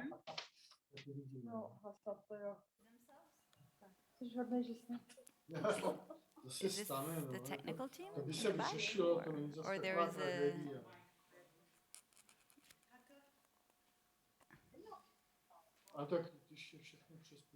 Well, if it is, then it's a clear sign of how important the women in this room are. So. Shall I continue, regardless of the voice? Yeah. I'm already... this is from our side. It's from something from here. So I think let's fix now. Please go ahead. I'm sorry about that interruption. No worries. So since June 25th on 2014, Salwa Bugagis, a former member of the Libyan Transitional Council, vice president of the preparatory body for national dialogue, was assassinated. Up to this moment, there is no justice, there's no independent investigation held. Also, the same year, 2 weeks later, Farih al-Barkawi, a parliamentarian, was assassinated in the city of Derna. The following year, a young civil activist, Intisar al-Hasari, and she's a founding member of Tanweer movement. She was assassinated in Tripoli. Tanweer movement, till this day, okay, the interior security have been arresting members of the Tanweer movement, who Intisar was their co-founder, allegedly for being atheists. This is the interior authority, national security of the country under the internationally recognized government after the NATO intervention. Women are slaughtered, assassinated, forcibly disappearing, with no condemnation whatsoever of what is happening. So tell me again about WPS and NATO. This is what is happening in our country. And women have been working courageously, whether on the national level, whether on the local level, to bargain with patriarchy, to challenge the forces of the status quo, to expose the corruption in the UN-led peace process. But what do we get? Women are not protected. Women later on get excluded from these processes, and the forces of the status quo, the spoilers of the elections, whom Security Council resolution, which Security Council resolution, the latest one on Libya, 2571, said that they will be held accountable and they will be under sanctions. But nothing has happened since last December. These forces of the status quo, the spoilers of the elections, as per the Security Council resolution, are invited to a peace process that is started today, that is exclusionary, that does not have any women or youth or civil society, for them to decide on the constitutional base for the elections. So the problem has been throughout the last 10 years, when we speak about internationally supported peace processes, it was all about power sharing. The paradigm is about power sharing among corrupt elites. It's the same thing for those who are from Yemen or Syria, or particularly Lebanon, would know, like the Ta'if agreement. There's nothing about sharing responsibilities. There's nothing about people-centered peace processes. It's all about these kleptocrats, these male corrupt elite. So when we talk about peace processes, it's not only about who and inclusion of these women and what women, it's also about what is on the agenda of these processes. How are we going to design these processes to make sure that accountability, transparency, legitimacy are all independent in these internationally or UN-led peace processes? I think there's a lot I can say, but most importantly, we need to see walking the talk. There will be, if there is political will, there is a way. I think more and more the Security Council, after the Ukraine and what's happening with this polarization between the West and Russia and China, will become irrelevant. So maybe there will be, we need to reimagine more multilateral mechanisms that are new, that enshrine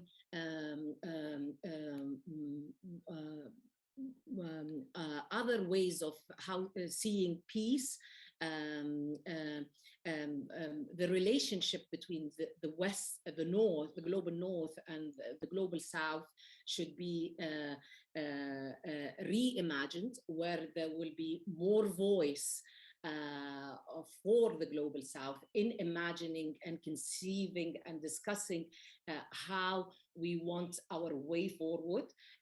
There should be this relationship and peace building in general. There should be built more on reciprocity.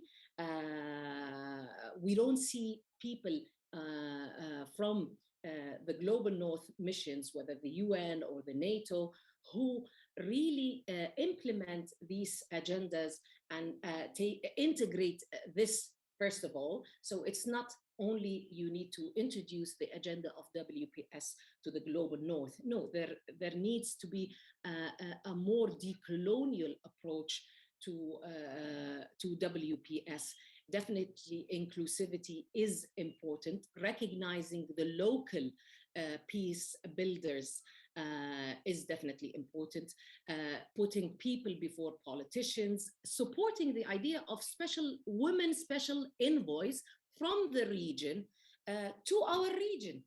Why are we neglecting, ignoring that there are women mediators that can be sent as special envoys to our region? We have networks. We have now the network of the Arab Women Network. They have great women there. Why shouldn't they be used and employed and sent to our region? A conflict-sensitive approach, I think the UN women is to be blamed for what happened. Basically destroying what Libyan women peace builders have achieved for the last 10 years by not having the UN women, by not having a conflict-sensitive approach, and to sign an MOU with high publicity to gain just to tick the box and to say that we have done this activity, and not to make sure that the lives of many women will be endangered. And finally, I think we need to have a shift of paradigm from the responsibility to protect to the responsibility to build, from R2P to R2B, where we integrate to the discussions of women, peace and security issues related to reconstruction. It's there, but to focus on development, recovery, all these issues are important. What we need now is building back better with more local ownership, local leadership. I will stop here. Thank you very much.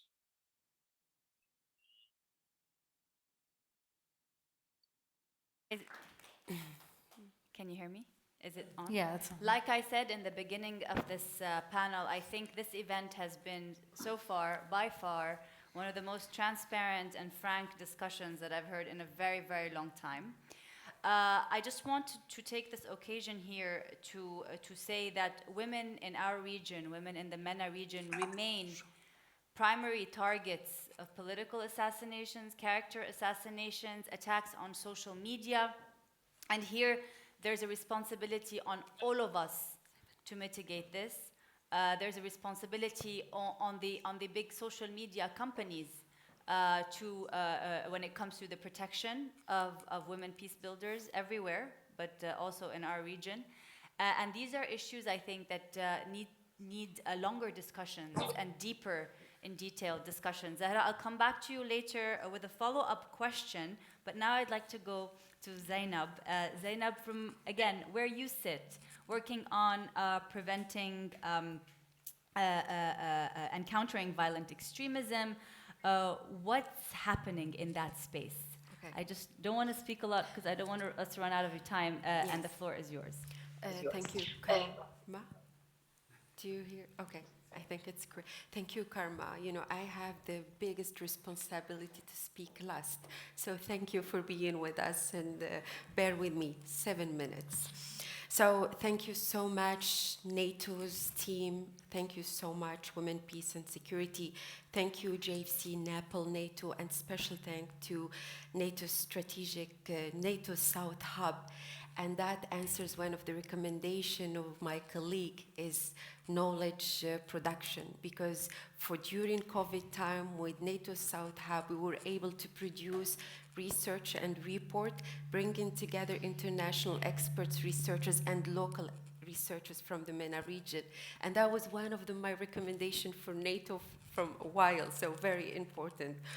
But again, I had a list of recommendations, but I think my colleagues have given enough recommendation. So I'm gonna go back and look at things from inside. So here again, it's not 7 minutes, it's short, but I hope these remarks will give a flavor for the discussion. Of course, I can say that we made some progress in the MENA region in terms of women's rights, but still, we are still worse in a range of social, economic, legal, and political measures. Here again, we will rely on, if we look at the Global Gender Gap Report 2021, which is produced by the World Economic Forum, we see that we rank very low in terms of achieving gender equality. The WPS index of 2021 as well, the MENA region comparing to other regions in the world, we rank very low. But here again, we need to consider that countries perform in different, do not perform equally. So some countries are better than others. The question here, why? So very important to speak why we rank so low in different, when it comes to gender equality, when it comes to WPS, and my colleagues spoken in details about the WPS. So I personally here, I'm sharing thoughts, but open to discussion. Two levels I think about is the prevailing gender roles and the perspectives in our region, including discriminatory laws and beliefs. They can be cultural or religious, but also the challenges facing our region. And my colleagues discussed this in details as well. A combination of war, political instability, displacement, refugees, and of course bad governance, all together, you know, these two levels, you know, have impacted women's emancipation in our region. Now, you know, I moved from setting out some facts, then why we have this, and then what are the key issues. The key issues we are facing in our region goes from legal discrimination in marriage, inheritance, and limited protection from domestic violence, underrepresentation in political processes. Women are poorly represented, though Morocco did well in 2021 in terms of including women in the election. But, you know, some countries did well, others did not. Again, explore each country in MENA region, yes, but I like to explore each country, and sometimes I go further, especially in my field of violent extremism and counterterrorism, exploring, you know, sometimes at the city level, at the neighborhood level, so yeah. So, and then, of course, some of the key issues, you know, the lack of representations, and again, my colleagues talked in detail about that, and I join you, you have my voice with you. The lack of representation of women in conflict resolution and peace negotiation. We have three biggest wars in the region, Syria, you know, we have Syria, Yemen, and Libya. And still, you don't find in these peace negotiations women. And just my colleague Zahra just now talked about it. So, yeah, conflict and displacement. I encountered, you know, refugees, displaced people. Most of these families are led by women, and who suffers the most? Women and children. So basically, this is a key issue we are facing in the region. And now, to keep it short, I want to end this, and this maybe goes as, you know, you listed many recommendations. Please, there is a correlation between the well-being of women and the peace and stability in societies. Policymakers know that. We have done many research in that. So what are we doing for the well-being of women, all women? Yes, and I think I'll stop here. And if there are any questions, I'll be happy to discuss, especially counterterrorism and violent extremism in DDR. Thank you. Thank you. I'm just going to, the interest of time, open the floor for discussion, to take some questions. Do we have any questions, Francois, online? Not yet. All right. Yes, please, go ahead. Thank you very much. Is open? Yes. I'm Davide Re. I'm the NATO Strategic Direction South Hub Director. Yeah. Thank you very much for the beautiful panel, really frank, open, and learning, for me at least. I'm surrounded by experts. And the NATO hub started not far away in time, 2017. And actually, we have been so delighted to engage also on women, peace, and security, because for us it was an opportunity to enlarge our network, to grow our expertise for NATO. We're not operational, we're not intelligence, but I can mention just two of them. Ambassador Suad Shalabi, Ambassador Betty Bigombe. I mean, this level of expertise in our conference, in our meeting, to understand how to tackle women, peace, and security, and mainly instability in our region. When we talk about the fight against terrorism, which is not only the military pillar, this is just a tiny one, but there is so much around. And probably every country here represented had foreign terrorist fighters. My country did, and some others did. So we are learning really from these excellencies, these experts, and we engage them, and not because of the case studies, as Noah said, but just because our experts. And actually NATO and us, we are learning from this experience. My silly question is really based on ignorance, probably. It's about those policies on women, peace, and security, those laws, those action plans that are normally fruit of a political process. We've been engaged with Dr. Giovanni Romani in the NATO Parliamentary Assembly and was really delighted about engaging those parliamentarians from the 30 nations of NATO and talk about the challenges on the South, the activity that we do to better understand and better learn together and share best practice. My question is, probably, I don't know how much we engage on women, peace, and security, those parliamentary forums. There is a Mediterranean Parliamentary Assembly for the Mediterranean. There is the NATO Assembly. There are many assemblies led by parliamentarians. And probably talking about women, peace, and security can be also inspiration for our women that represents our political will in our own countries, and also can be a stimulus to really actually and more effectively foster this important topic about women, peace, and security. Thank you. Maybe a quick round from the panelists to answer the General's question. 2 minutes each, max? Max, and then I think we should close the session. I know, please. If you have, yes. If you have an answer for him. I if think not, because I have been engaged with a lot with the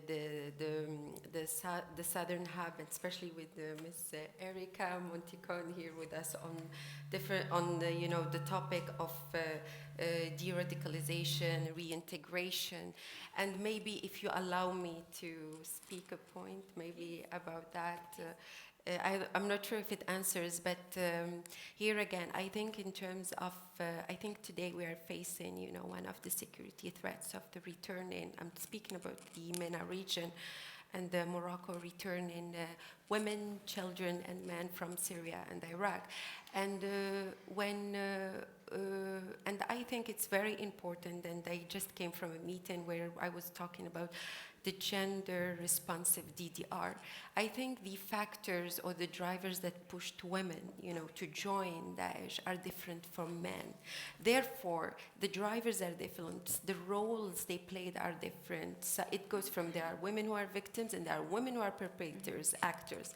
So I think looking at the gender dimension of DDR is very important in terms of in the reintegration and of these women returnees.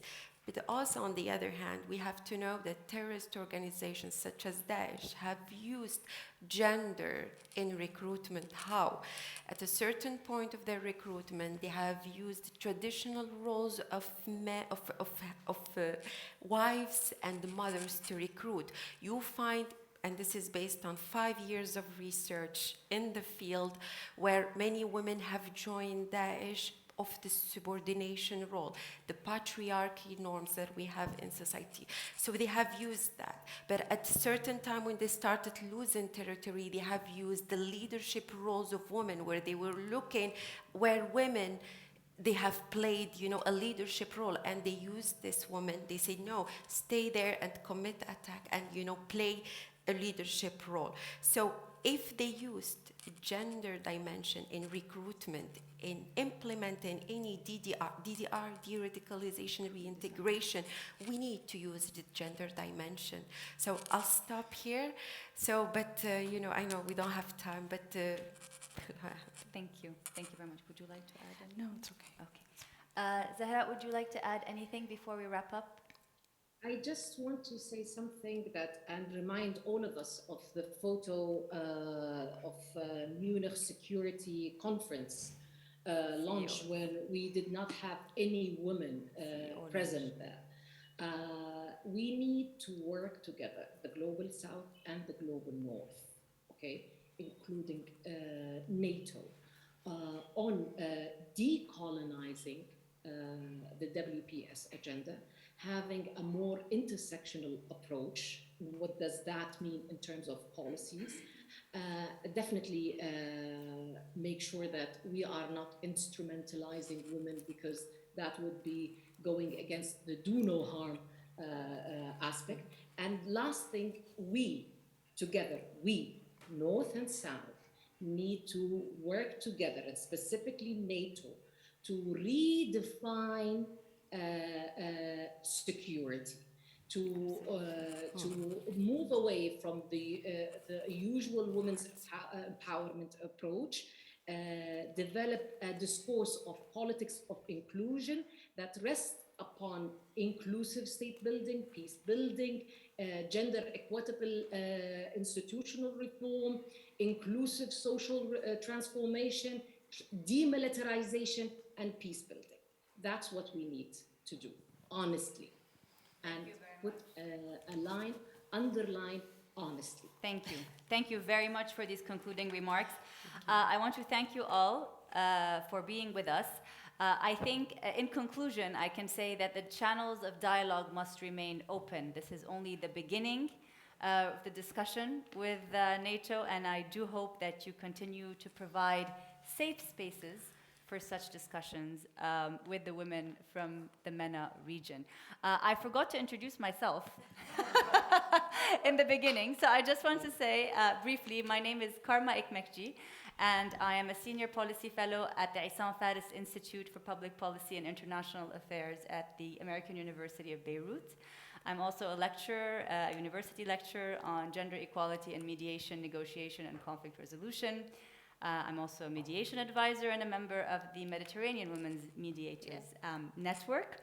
I invite you all to listen to the Diplo Woman podcast, where I host women and men from the MENA region to discuss how we can mainstream the women, peace, and security agenda into our daily lives.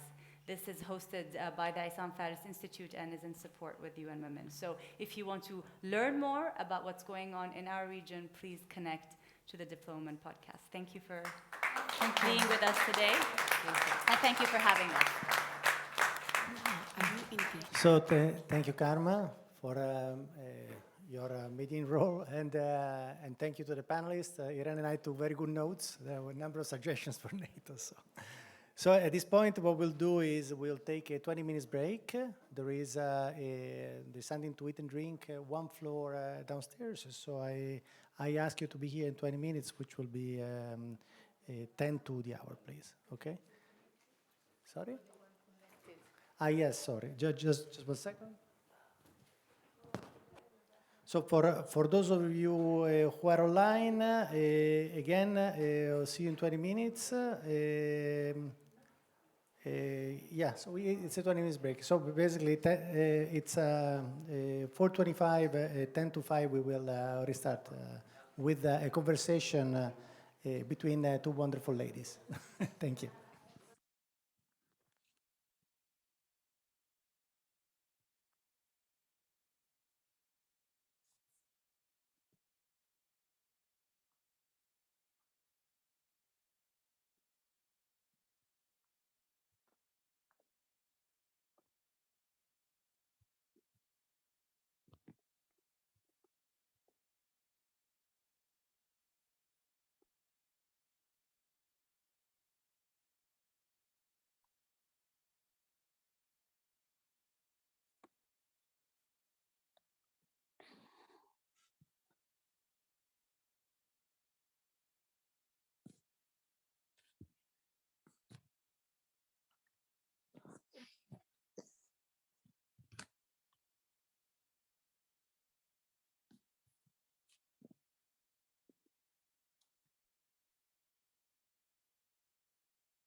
So I hope you had a good coffee break and that also people connected remotely are back with us.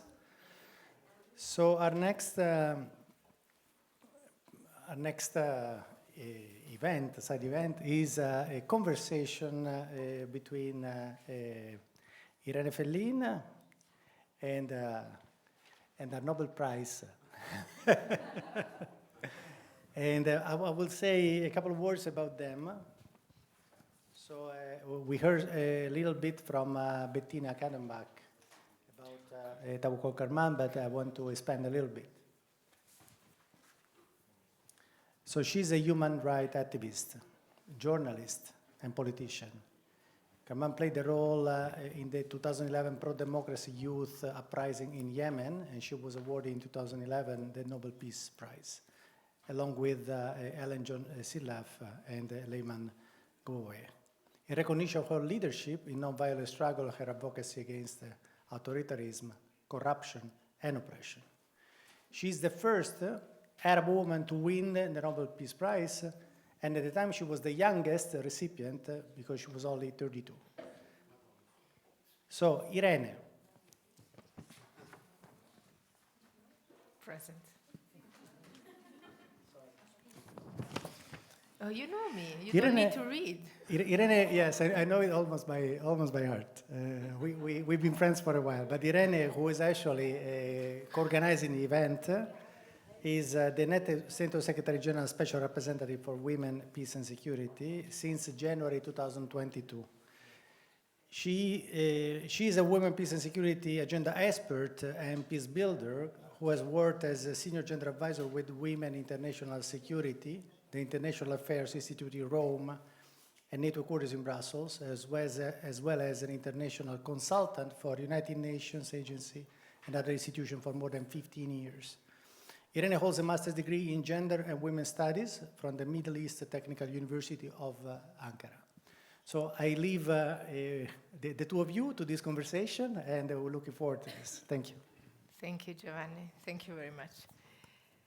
Thank you all for being here until now, and it's a pleasure to have this conversation with you.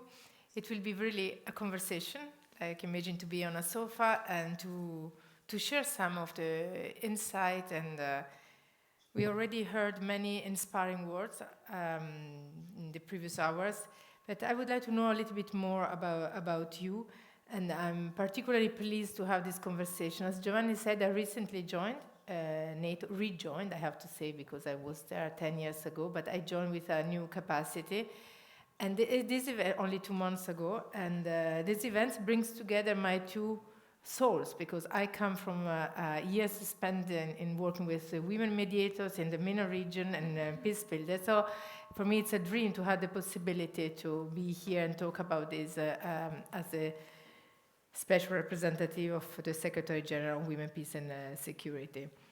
So we are all here introduced with our roles, our capacities. You were introduced as the mother of the resolution and the Nobel Peace Prize, but who are you? Who is Tawakkol Karman? Okay, it's a very good question. Tawakkol is the revolution itself. Tawakkol is a Yemeni woman, an Arab woman, and a global citizen who dream and will sacrifice to make this world free from dictatorship. Because I believe that the road to peace building starts with overthrowing the dictators, overthrowing the dictatorships, and end with establish the democracy. This is Tawakkol Karman. So maybe you can say she is the enemy of dictators around the world. Maybe this.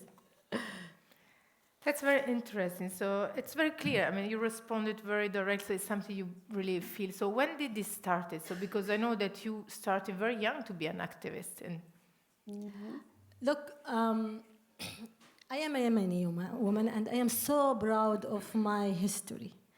I know my country as a rich country with sources, with history, and even with democratic process Even, we are, a country that rich with about 5,000 years of civilization. And we were ruled by two queen women. If you know Queen of Sheba, Queen Bilqis, she ruled Yemen with democracy. And through the age of Queens of Sheba, Queen Bilqis and Queen Arwa, Yemen was at that time the most richest and stable country, at least in the region. So I know very well what is I am. I am a Yemeni woman. I am so proud of my history. I am also very well known about the current situation of my country. If it's be free from dictatorship, if it's free from corruption. So from this point it starts. Since I was a child, the first question to my father was, what can I do to make my country better? What can I do to make my country appear as its real image, as a democratic country, as a rich country, as a respectable country? Because the dictator Ali Abdel Saleh portrayed the country as a terrorist country. He took advantage from the war against terrorism, so he just used terrorism as a tool to oppress his opponents and at the same time to blackmail the West. So that was the beginning. My feeling as a child, what can I do? And always my dad told me, this is the good question. What can you do? Not what can the government do, what can others do. Always say, I am the one who will solve this problem. So always in all my childhood until now, when I want to solve any problems, I put myself in the front line and I say, I am the one who will solve it. So it comes from the childhood. So you mentioned your dad with very strong word, the role he played in your childhood and your development, also in the role that you are playing in the society. So it's a very good positive model in your life. So it's something that passed through the generation. Are you also, with your husband, having this role with your children, pushing them to have a role in the society? This great man also play a very great role in supporting me. And thank you, Mohammed, for everything you are doing for me and for my kids and for Yemen and for every thing that we do together. Mohammed, not just my husband, he also the biggest supporter after my dad and after my my mother. Mohammed also become as the wall that I depend on, especially when they started to attack me by the authority, by the regime of Ali Abdullah Saleh. When he kidnapped me and put me in the prison, and that was the first arresting woman in political reason. And at that time, before arresting me, arresting women, it gave a big shame on the family that this woman belong, even if she's innocent, if she's innocent.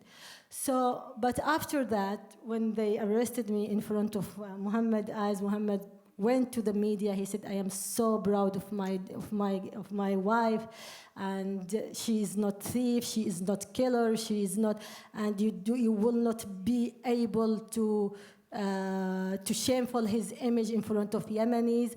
So, and he did a great role on protecting me inside the prison, even if he was outside the prison.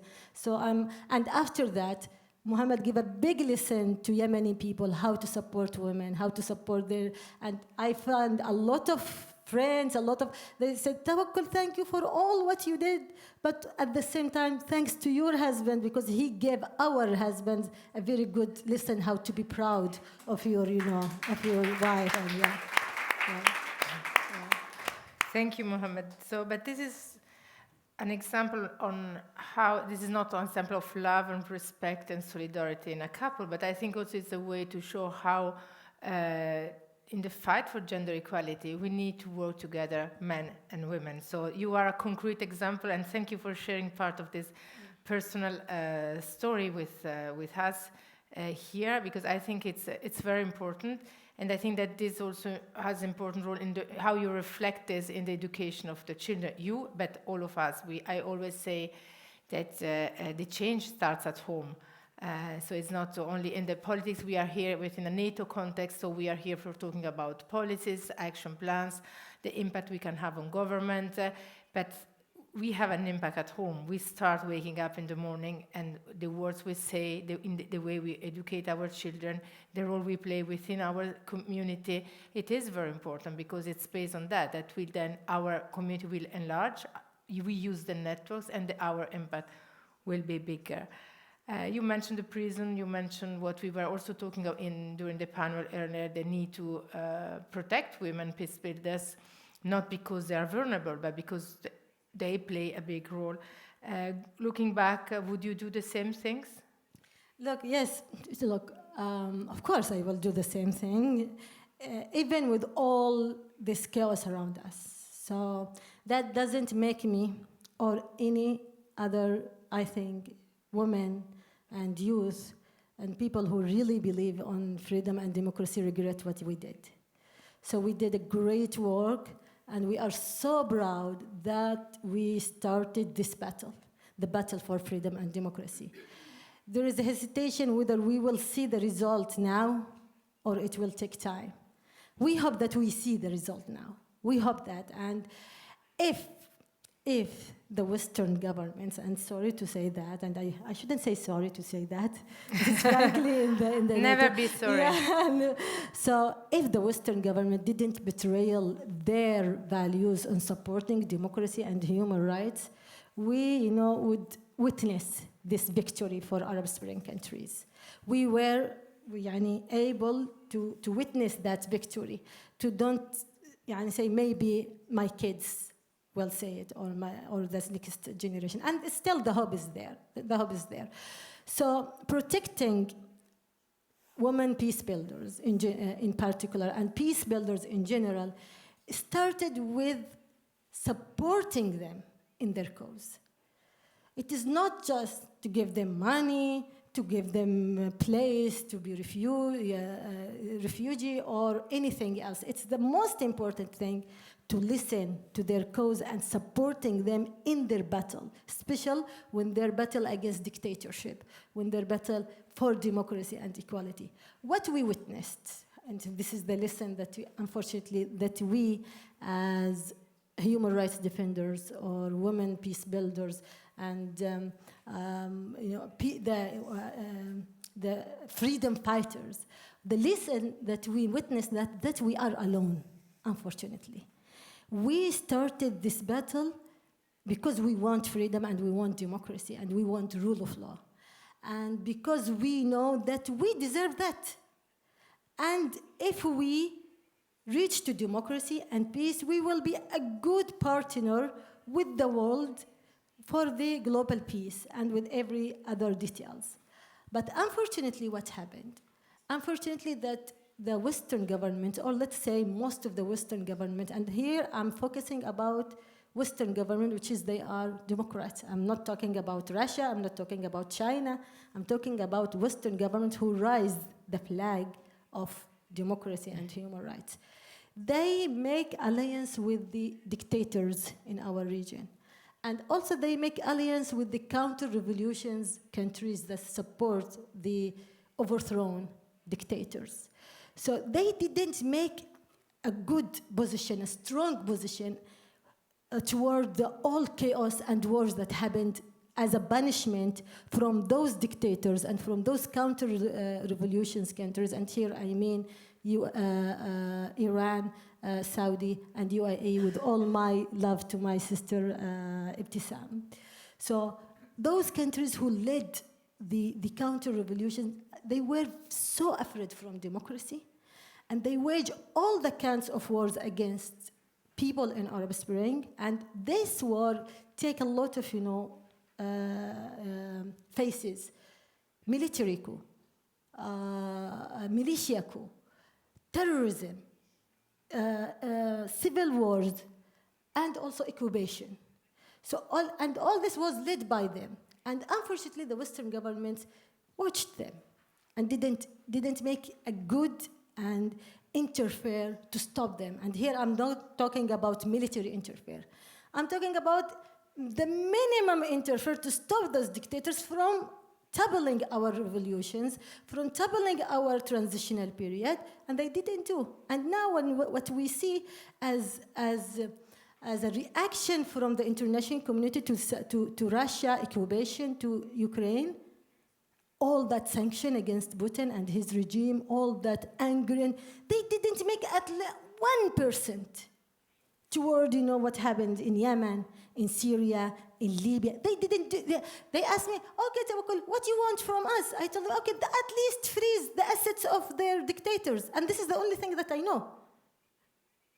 Then I discovered after the Ukrainian-Russian war that you have thousands tools that you can stop these dictators on killing their people, on killing the values that you care.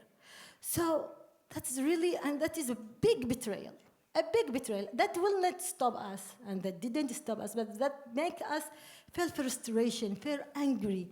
And why do you do that? And why, and for tenth time and almost hundredth time in most of my speeches around the world, telling the world what you are doing now, that you are committing a big mistake that will attack your national interest. You think that you are away from those problems, that it is internal problem in Yemen or Syria or Libya, but at the end you will face the consequences. And the first consequences was the fleeing of millions of people to Western, and that caused the problem of refugee and immigration problem, and also that caused also the election problems and the rise of the right wings, etc., etc. It caused other internal problems inside West. And now, as a result of giving kind of indirect permission to Bashar al-Assad when to Putin when he supported Bashar al-Assad, and you were blind. Why didn't you do any action against Bashar al-Assad when he invaded Russia? Why didn't you make any action against Bashar al-Assad when he used the chemical weapons against Syrian people?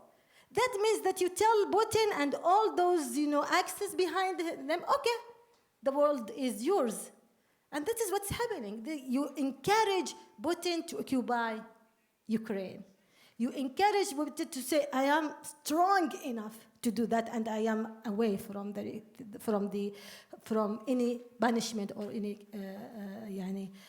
sequences.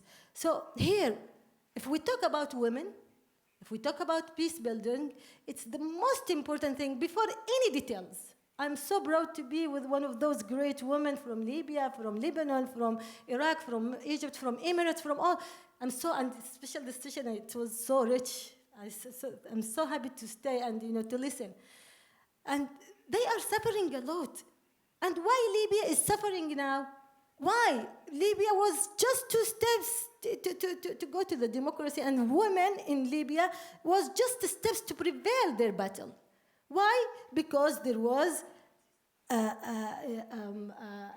kind of support to Haftar, for example, or there is a kind of support of leaving Libya under the armed groups, etc., etc. The same thing with Yemen. I will give you a story, and a very funny story. And Mr. Helen Clark, she was the head of UNDP, wrote about it. Before the revolution, when we not before, exactly about in 21 January 21st, 2011, there was students' revolution. We started the revolution in Yemen in January 15th. So this is before the February 11th, which is we declare this is as the formal Yemeni peaceful revolution. So all that period, I was alone with some people, with some students, calling the ex-president, the dictator Ali Abdullah Saleh, to step down. Daily, every day we make demonstration against him, and we have a lot of attack against it, etc., etc. And this is before arresting me on January 22nd. And Helen Clark was in Yemen. She visited Yemen, and she invited Yemeni women to the house of one of the women leaders for lunch and for after lunch, and to discuss women issues. And I went there after they get their dinner, and I came to there from the demonstration to this gathering. And she asked every woman, what do you want? And everyone said, we want quota. We want to prevent early marriage. We want, etc. All the women, goals for women's rights, for kids' rights, small goals. I told them small goals because I feel the most important goal is to force the dictator to leave. Okay. Then when we discussed, she came it was my turn. I told her, okay, I want all these goals to be achieved. But I know that none of this goal will be achieved under the rule of Ali Abdullah Saleh. The only solution for women that this dictator has to leave the scene. So at the time, we women will be able to write our own constitution. We will be able to make all this right to constitutionalize it, to put it in the constitution, to put it in the laws. And that is because the only one who really prevent women from getting their women's rights is the political will. And they were laughing at me. Oh, how do I? Then I said, okay, I will go and will not return to my home until Ali Abdullah Saleh leave the scene, leave the authority, and you will see one day how we women will write in the constitution our rights. And that is exactly what happened. They arrested me. Then the revolution started around the world. Then when Ali Abdullah Saleh resigned, we women with men wrote in the constitution at least 30% for women in all the authority institutions.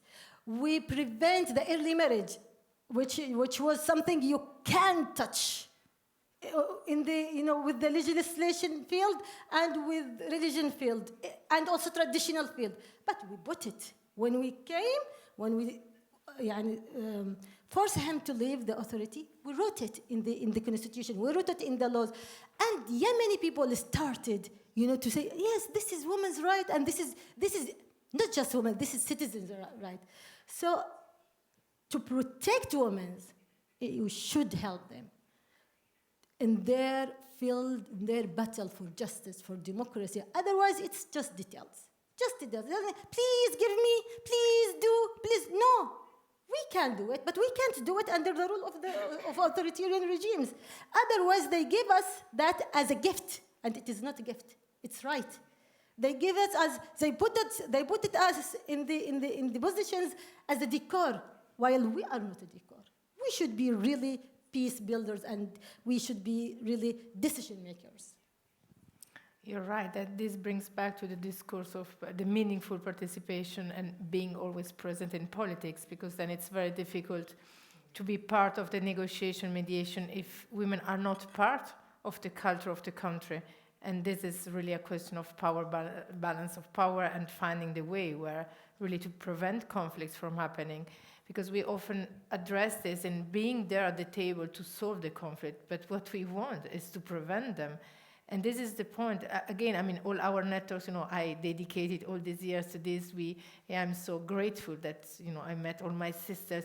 But at the end of the day, we shouldn't be here for struggling to sit at the table for solving a conflict. We should be there and playing a different role in preventing them, in building a different culture, a culture of peace. And that's why I would like to ask you, you mentioned, of course, Ukraine and Russia. Difficult not to talk about this in these days, and especially for us in the NATO context. And again, there in the picture we saw only men taking part in the so-called negotiation or kind of dialogue that are going on. But I had the possibility to speak with some Ukrainian ambassadors, and apparently women are present, but they are invisible at this stage. They are close to the circle, but so it's also a point to be reflect. Why do they have to be invisible if they are consulting with the president, and what is their leverage?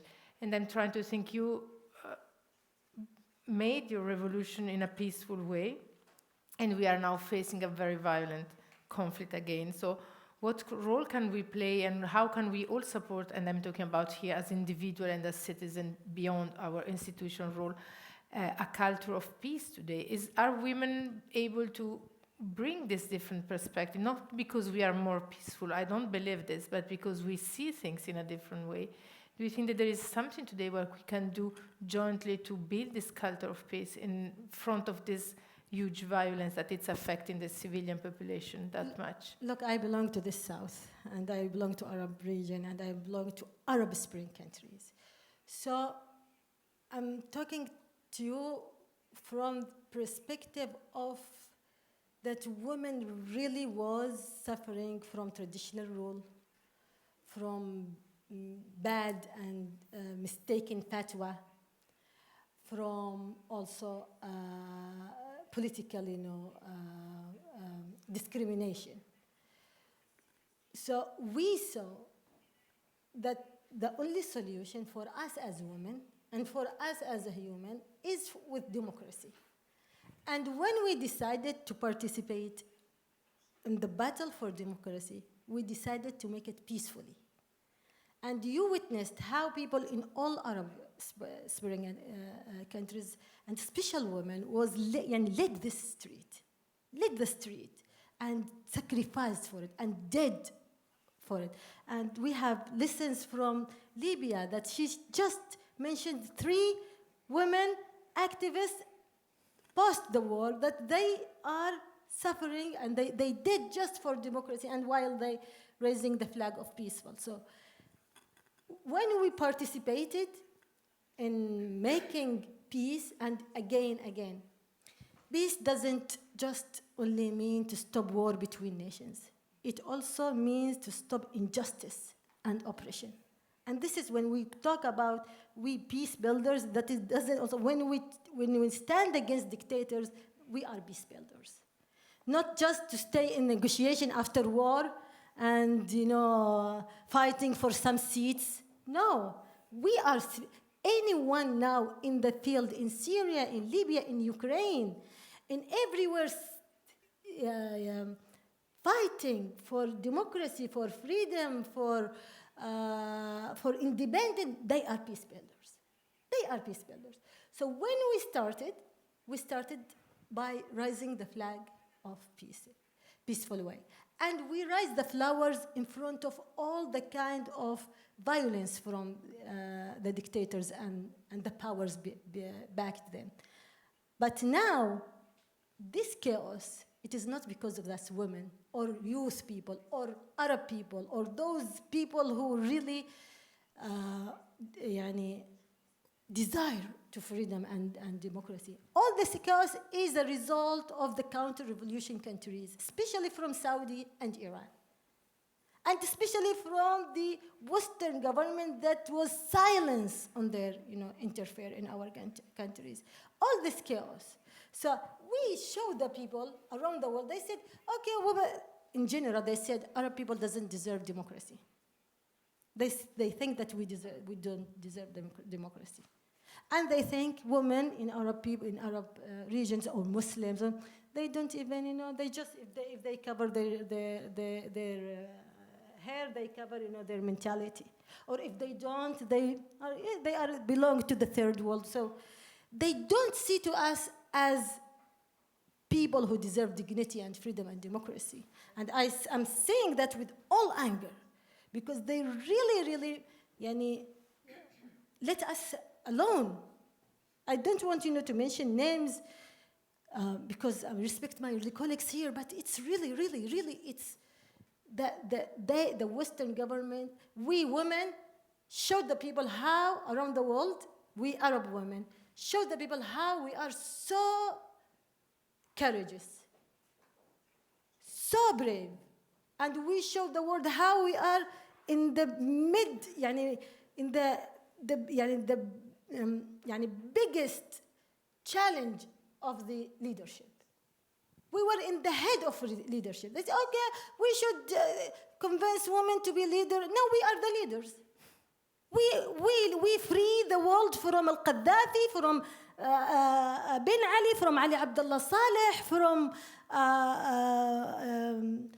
Qasib al-Bashir, from Bouteflika. Do you think this is the biggest gift we give the world? And then they lectured us on human rights and lectured us on the leadership. No, we are the leaders. And you should respect our leadership. Don't make alliance with the dictators. Because those dictators pose the biggest risk to us, to women's rights that you claim, to human rights that you said that you are protecting, and also they are, at the end, they make alliance with each other. And that is exactly what happened now with Russia. All those dictators make alliance with Russia. Not with the Democrat people, not with the Democrat countries. And you see that until now, they didn't really condemn Russian intervention to Ukraine. And we warn them, you will regret because you make Arab Spring alone. And that is exactly that. And we are so sorry about that. So big salute to the Ukrainian people, Ukrainian women, that they are now defending the world.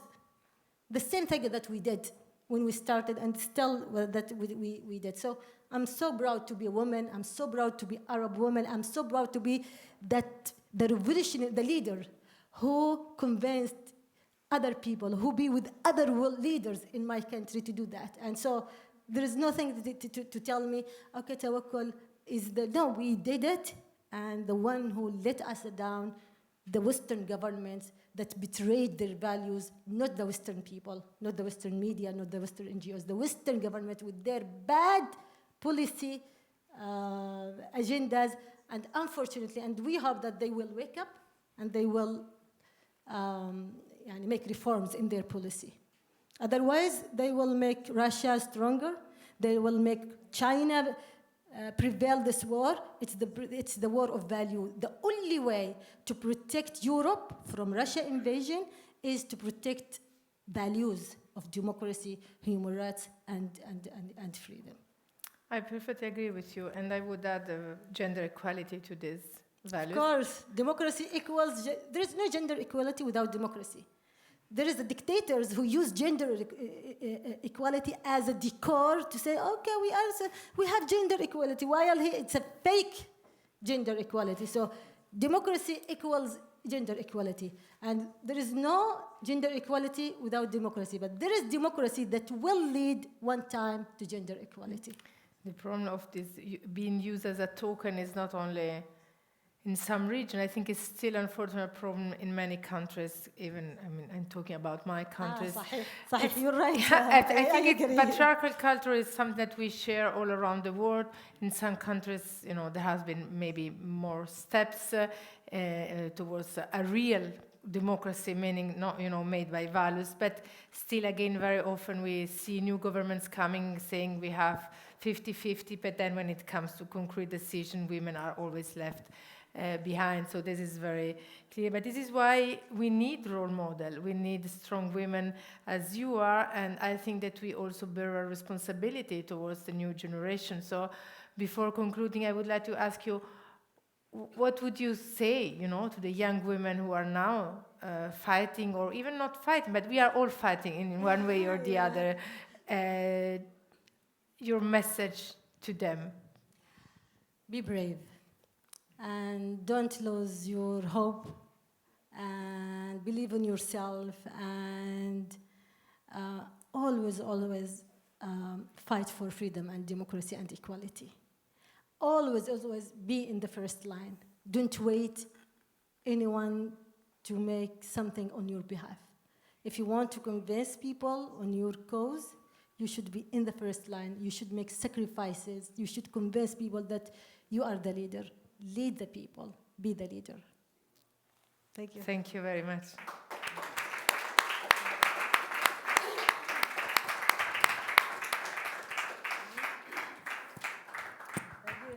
Thank you so much. Thank you. And so we reached now the end of this very interesting conversation. I have to say that I skipped all the difficult questions I had for you, all about what NATO could do, because I think I would have entered in a very difficult subject. But we said, Karma said very correctly, this panel, these panels and today's conversation was very frank and direct, and I really appreciated that. Very often when we invite, I'm talking now as a NATO, but even in my previous role, close to institution, guests come, they are always very diplomatic, they don't really share their ideas because it's a question of being polite, which can be fine, to avoid confrontation if that's not the context, but this will not help us advancing the agenda.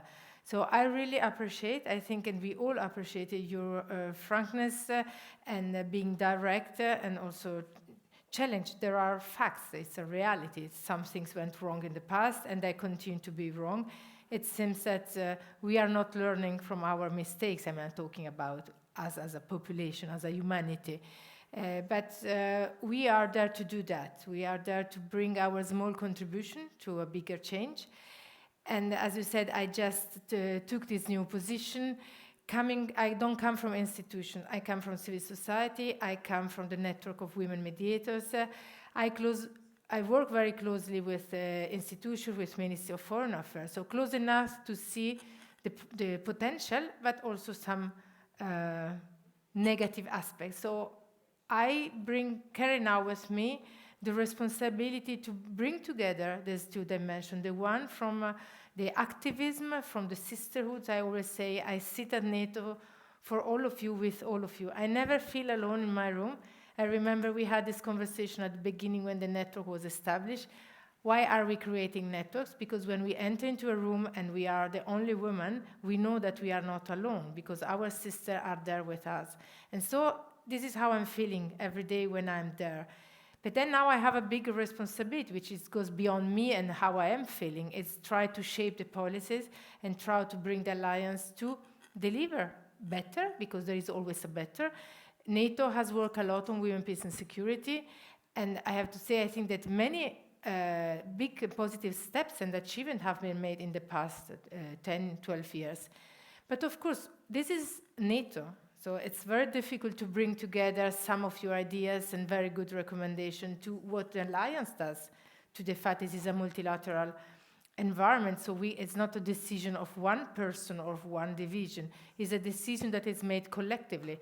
30 countries that decided to be together and take the decision in a collective way. So what we can do is to work and bring in consensus, is to bring new suggestions, new policies, new ideas. And today this is an example. It was an idea of the political division. We jointly make this happening. And by the way, I would like to thank Francois, Hildur and Erika, because they are the one who made this from the idea together or the practical aspects. So thank you very much, because we would have not been here today.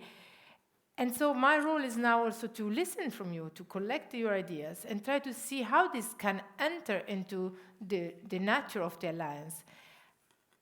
It's also responsible to be creative, to try to look, think out of the box, because the alliance itself is evolving. We are writing a new strategic concept, which means how NATO will see itself in the coming 10 years. And there is a room for action. There is a possibility also for this agenda, which is now very important within the alliance, to have a different space, maybe, to have different opportunities. So the door is open to consult with me, to consult with Giovanni, with the office, and we really hope that today it's the beginning of a conversation. I know that many of you have been engaged with a Hub for the South. Some of you are part of the civil society advisory panel of NATO. Some others are part of the network of the region mediators, so I belong also to. So I think this is an opportunity to bring everything together and to try to see how we continue. We have a war close at our borders. Of course, this drains a lot of the attention of the alliance, but the alliance have several borders, so our perspective is at 360 degrees, and we want to engage with partners. We keep our dial open, and the women, peace and security and human security agenda are very important at NATO today. So thank you again for being with us, to share your insight and to be part of this very important conversation.